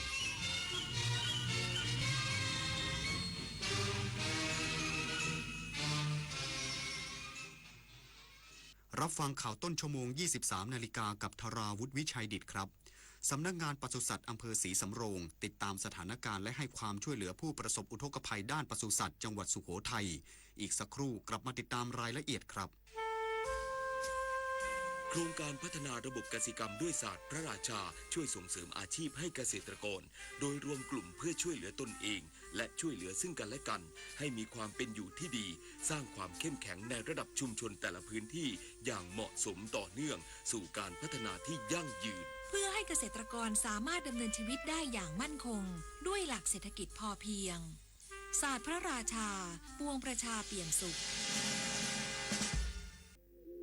อาชญากรรมออนไลน์ความท้าทายและโจทย์ใหญ่ของประชาคมอาเซียนที่ต้องผนึกกำลังกันรับมือภัยไซเบอร์ในภูมิภาคผ่านกรอบความร่วมมือสู่โรดแมพ 4P Preventing ป้องกันการแทรกซึมขององค์กรอาชญากรรม Pursuing นำคนผิดเข้าสู่กระบวนการยุติธรรม Protecting ปกป้องเหยื่อและกลุ่มเปราะบาง Promoting เสริมพลังความร่วมมือทุกระดับร่วมสร้างภูมิภาคที่ปลอดภัยไร้พรมแดนและเข้มแข็งไปด้วยกันดินถล่มภัยพิบัติในช่วงหน้าฝนโดยเฉพาะพื้นที่เสี่ยงภัยมักส่งสัญญาณความผิดปกติทางธรรมชาติสังเกตพบสัญญาณจากฝนที่ตกหนักนานกว่า6ชั่วโมงระดับน้ำในแม่น้ำลำห้วยสูงขึ้นเร็วและดินอยู่ในสภาพชุ่มน้ำผิดปกติน้ำเปลี่ยนเป็นสีเดียวกับสีดินภูเขาได้ยินเสียงการไหลของโคลนให้รีบอพยพอยู่ห่างจากลำน้ำให้มากที่สุดและโทรขอความช่วยเหลือสายด่วนนิรภัย1784เยาวชนคือพลังสำคัญในการขับเคลื่อนอาเซียนไปข้างหน้าประเทศไทยพร้อมสนับสนุนเครือข่ายเยาวชนอาเซียนให้แข็งแรงเป็นมิตรและรวมพลังด้วยการสนับสนุนเครื่องมือดิจิทัลและพื้นที่ให้เยาวชนได้แสดงออกลงทุนในโครงการพัฒนาเยาวชนสนับสนุนความร่วมมือข้ามพรมแดนและส่งเสริมการเข้าถึงการศึกษาทักษะสำหรับอนาคตอย่างเท่าเทียมเยาวชนอาเซียนคือพลังสร้างอนาคตสำนักงานปศุสัตว์อำเภอศรีสำโรงติดตามสถานการณ์และให้ความช่วยเหลือผู้ประสบอุทกภัยด้านปศุสัตว์จังหวัดสุโขทัยวันนี้เจ้าหน้าที่สำนักงานปศุสัตว์อำเภอศรีสำโรงลงพื้นที่ติดตามสถานการณ์น้ำท่วมในพื้นที่ตำบลราวต้นจันทร์และตำบลบ้านไร่อำเภอศรีสำโรงจังหวัดสุโขทัยโดยเจ้าหน้าที่ได้ให้คำแนะนำเกษตรกรในการดูแลสุขภาพสัตว์เบื้องต้นเช่นการจัดพื้นที่แห้งพักสัตว์การจัดหาน้ำสะอาดและอาหารสัตว์ที่ปลอดภัยพร้อมทั้งเน้นย้ำให้เกษตรกรติดตามข่าวสารจากทางราชการอย่างใกล้ชิดเพื่อป้องกันโรคระบาดสัตว์ ที่อาจเกิดขึ้นในช่วงน้ำท่วมทั้งนี้กรมปศุสัตว์ขอประชาสัมพันธ์ให้เกษตรกรผู้เลี้ยงสัตว์ที่ได้รับผลกระทบจากภัยพิบัติสามารถแจ้งความเดือดร้อนหรือขอรับการช่วยเหลือได้ที่ศูนย์อำนวยการป้องกันและแก้ไขปัญหาภัยพิบัติด้านปศุสัตว์กองส่งเสริมและพัฒนาการปศุสัตว์โทร 026534444 ต่อ 3315 หรือที่สำนักงานปศุสัตว์อำเภอและสำนักงานปศุสัตว์จังหวัดในพื้นที่รวมถึงสามารถแจ้งผ่านแอปพลิเคชัน DLD 4.0 ชวนันท์มาลีรายงานรองนายกรัฐมนตรีและรัฐมนตรีว่าการกระทรวงการคลังเชิญชวนประชาชนเที่ยวเมืองรองโครงการเที่ยวดีมีคืนใช้สิทธิ์ลดหย่อนภาษีได้สูงสุด 30,000 บาทนายเอกนิติทันประภาสรองนายกรัฐมนตรีและรัฐมนตรีว่าการกระทรวงการคลังกล่าวเชิญชวนประชาชนบุคคลธรรมดาและนิติบุคคลช่วยกันเที่ยวเมืองรองตามมาตรการเที่ยวดีมีคืนเพื่อกระตุ้นเศรษฐกิจช่วงปลายปีและกระจายรายได้ตามภูมิภาคต่างๆทั่วประเทศโดยบุคคลธรรมดาเที่ยวเมืองรอง55จังหวัดสามารถนำใบกำกับภาษีค่าใช้จ่ายทั้งค่าที่พักโรงแรมโฮมสเตย์ค่าอาหารสูงสุด 20,000 บาทมาหักลดหย่อนภาษีได้ 1.5 เท่าสำหรับเมืองรองซึ่งจะสามารถช่วยลดหย่อนภาษีได้สูงสุด 30,000 บาทนอกจากนี้นิติบุคคลที่พาพนักงานไปจัดอบรมสัมมนาในเมืองรองสามารถลดหย่อนภาษีได้ตามที่ใช้จ่ายจริง 1.5 เท่าพร้อมเชิญชวนผู้ประกอบการที่พักโรงแรมปรับปรุงสถานที่ให้สวยงามและสะดวกสบายยิ่งขึ้นสามารถนำค่าปรับปรุงมาหักลดหย่อนภาษีได้ถึง 2 เท่ามาตรการทั้งหมดนี้เริ่มแล้วณบัดนี้ไปจนถึงวันที่15ธันวาคมนี้ปฏิพล สถาพรหมมารายงานท่าอากาศยานเชียงใหม่ต้อนรับเที่ยวบินปฐมฤกษ์ Etihad Airways บินตรงอาบูดาบีเชียงใหม่เสริมศักยภาพพร้อมเชื่อมโยงการท่องเที่ยวภาคเหนือเพื่อกระตุ้นเศรษฐกิจนายวิสุทธิ์คำยอดรองผู้อำนวยการท่าอากาศยานเชียงใหม่สายปฏิบัติการและบำรุงรักษาและนายวีรพงษ์ฤทธิ์รอดรองผู้ว่าราชการจังหวัดเชียงใหม่พร้อมด้วยผู้บริหารระดับสูงของสายการบิน Etihad Airways การท่องเที่ยวแห่งประเทศไทยส่วนราชการและหน่วยงานที่เกี่ยวข้องร่วมพิธีต้อนรับนักท่องเที่ยวในเที่ยวบินปฐมฤกษ์เที่ยวบินที่ EY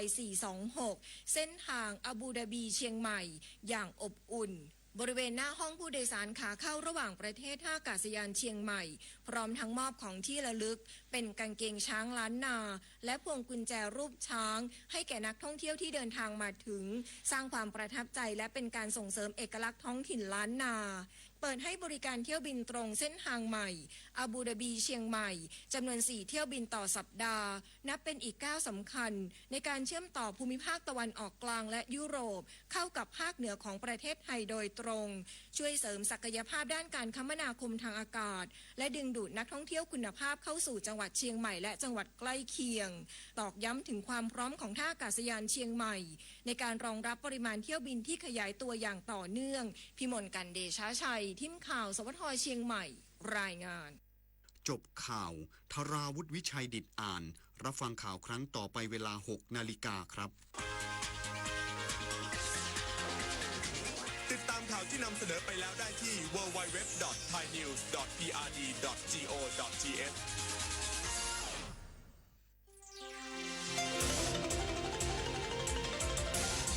วิทยุแห่งประเทศไทยให้ความรู้คู่ความสุข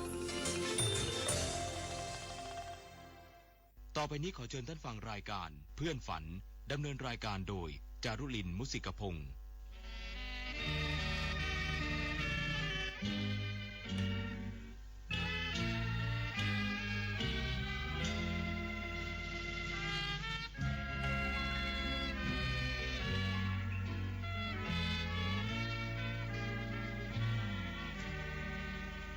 อยากมีเพื่อนร่วมฝันในวันนี้วันที่มีเสียงเพลงบรรเลงวอนเดี๋ยวออดอ่อนเดี๋ยวเรื่องลื่นแสนชื่นบานเดี๋ยวสับสานเดี๋ยวโศกซึ้งตรึงหาไทยชั่วโมงที่2ของเพื่อนฝันวันอังคารที่4พฤศจิกายน2568สายชนนีสั่งยังควบคุมเสียงอยู่นะคะ ฟังเพลงเกียรติศักดิ์สามัคคีคุณสมยศคุณสมจิตคุณสมใจบันทึกเสียงค่ะ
เพลงเกียรติศักดิ์สามัคคีโดยคุณสมยศคุณสมจิตคุณสมใจ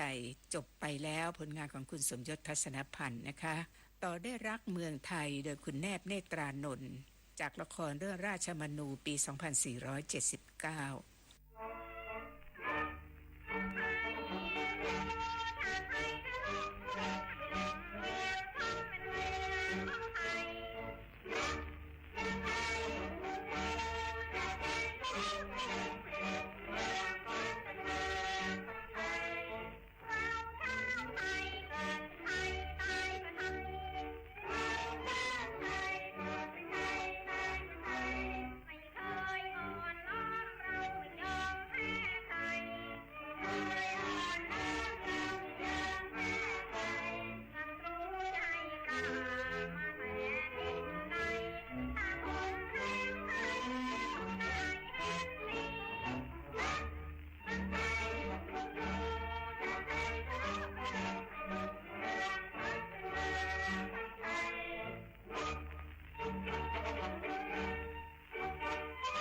นั่นคือเพลงรักเมืองไทยโดยคุณแนบเนตรานนท์นะคะ เป็นผลงานของพลตรีหลวงวิจิตรวาทการในละครเรื่องราชมนูปี 2479 ค่ะ ต่อด้วยงามชายหาดโดยคุณเพ็ญศรีพุ่มชูศรีศิลปินแห่งชาติบันทึกเสียงเพลงนี้เมื่อปี 2494 เป็นผลงานของครูสกลมิตรานนท์และครูเสน่ห์โกมารชุนสมัยที่ครูสกลไปช่วยวงดนตรีทหารเรืออีกหน้าหนึ่งของงามชายหาดก็คือสุภาพบุรุษเรือจ้างครูเสน่ห์โกมารชุนแต่งเองร้องเองบรรเลงด้วยวงเสน่ห์ศิลป์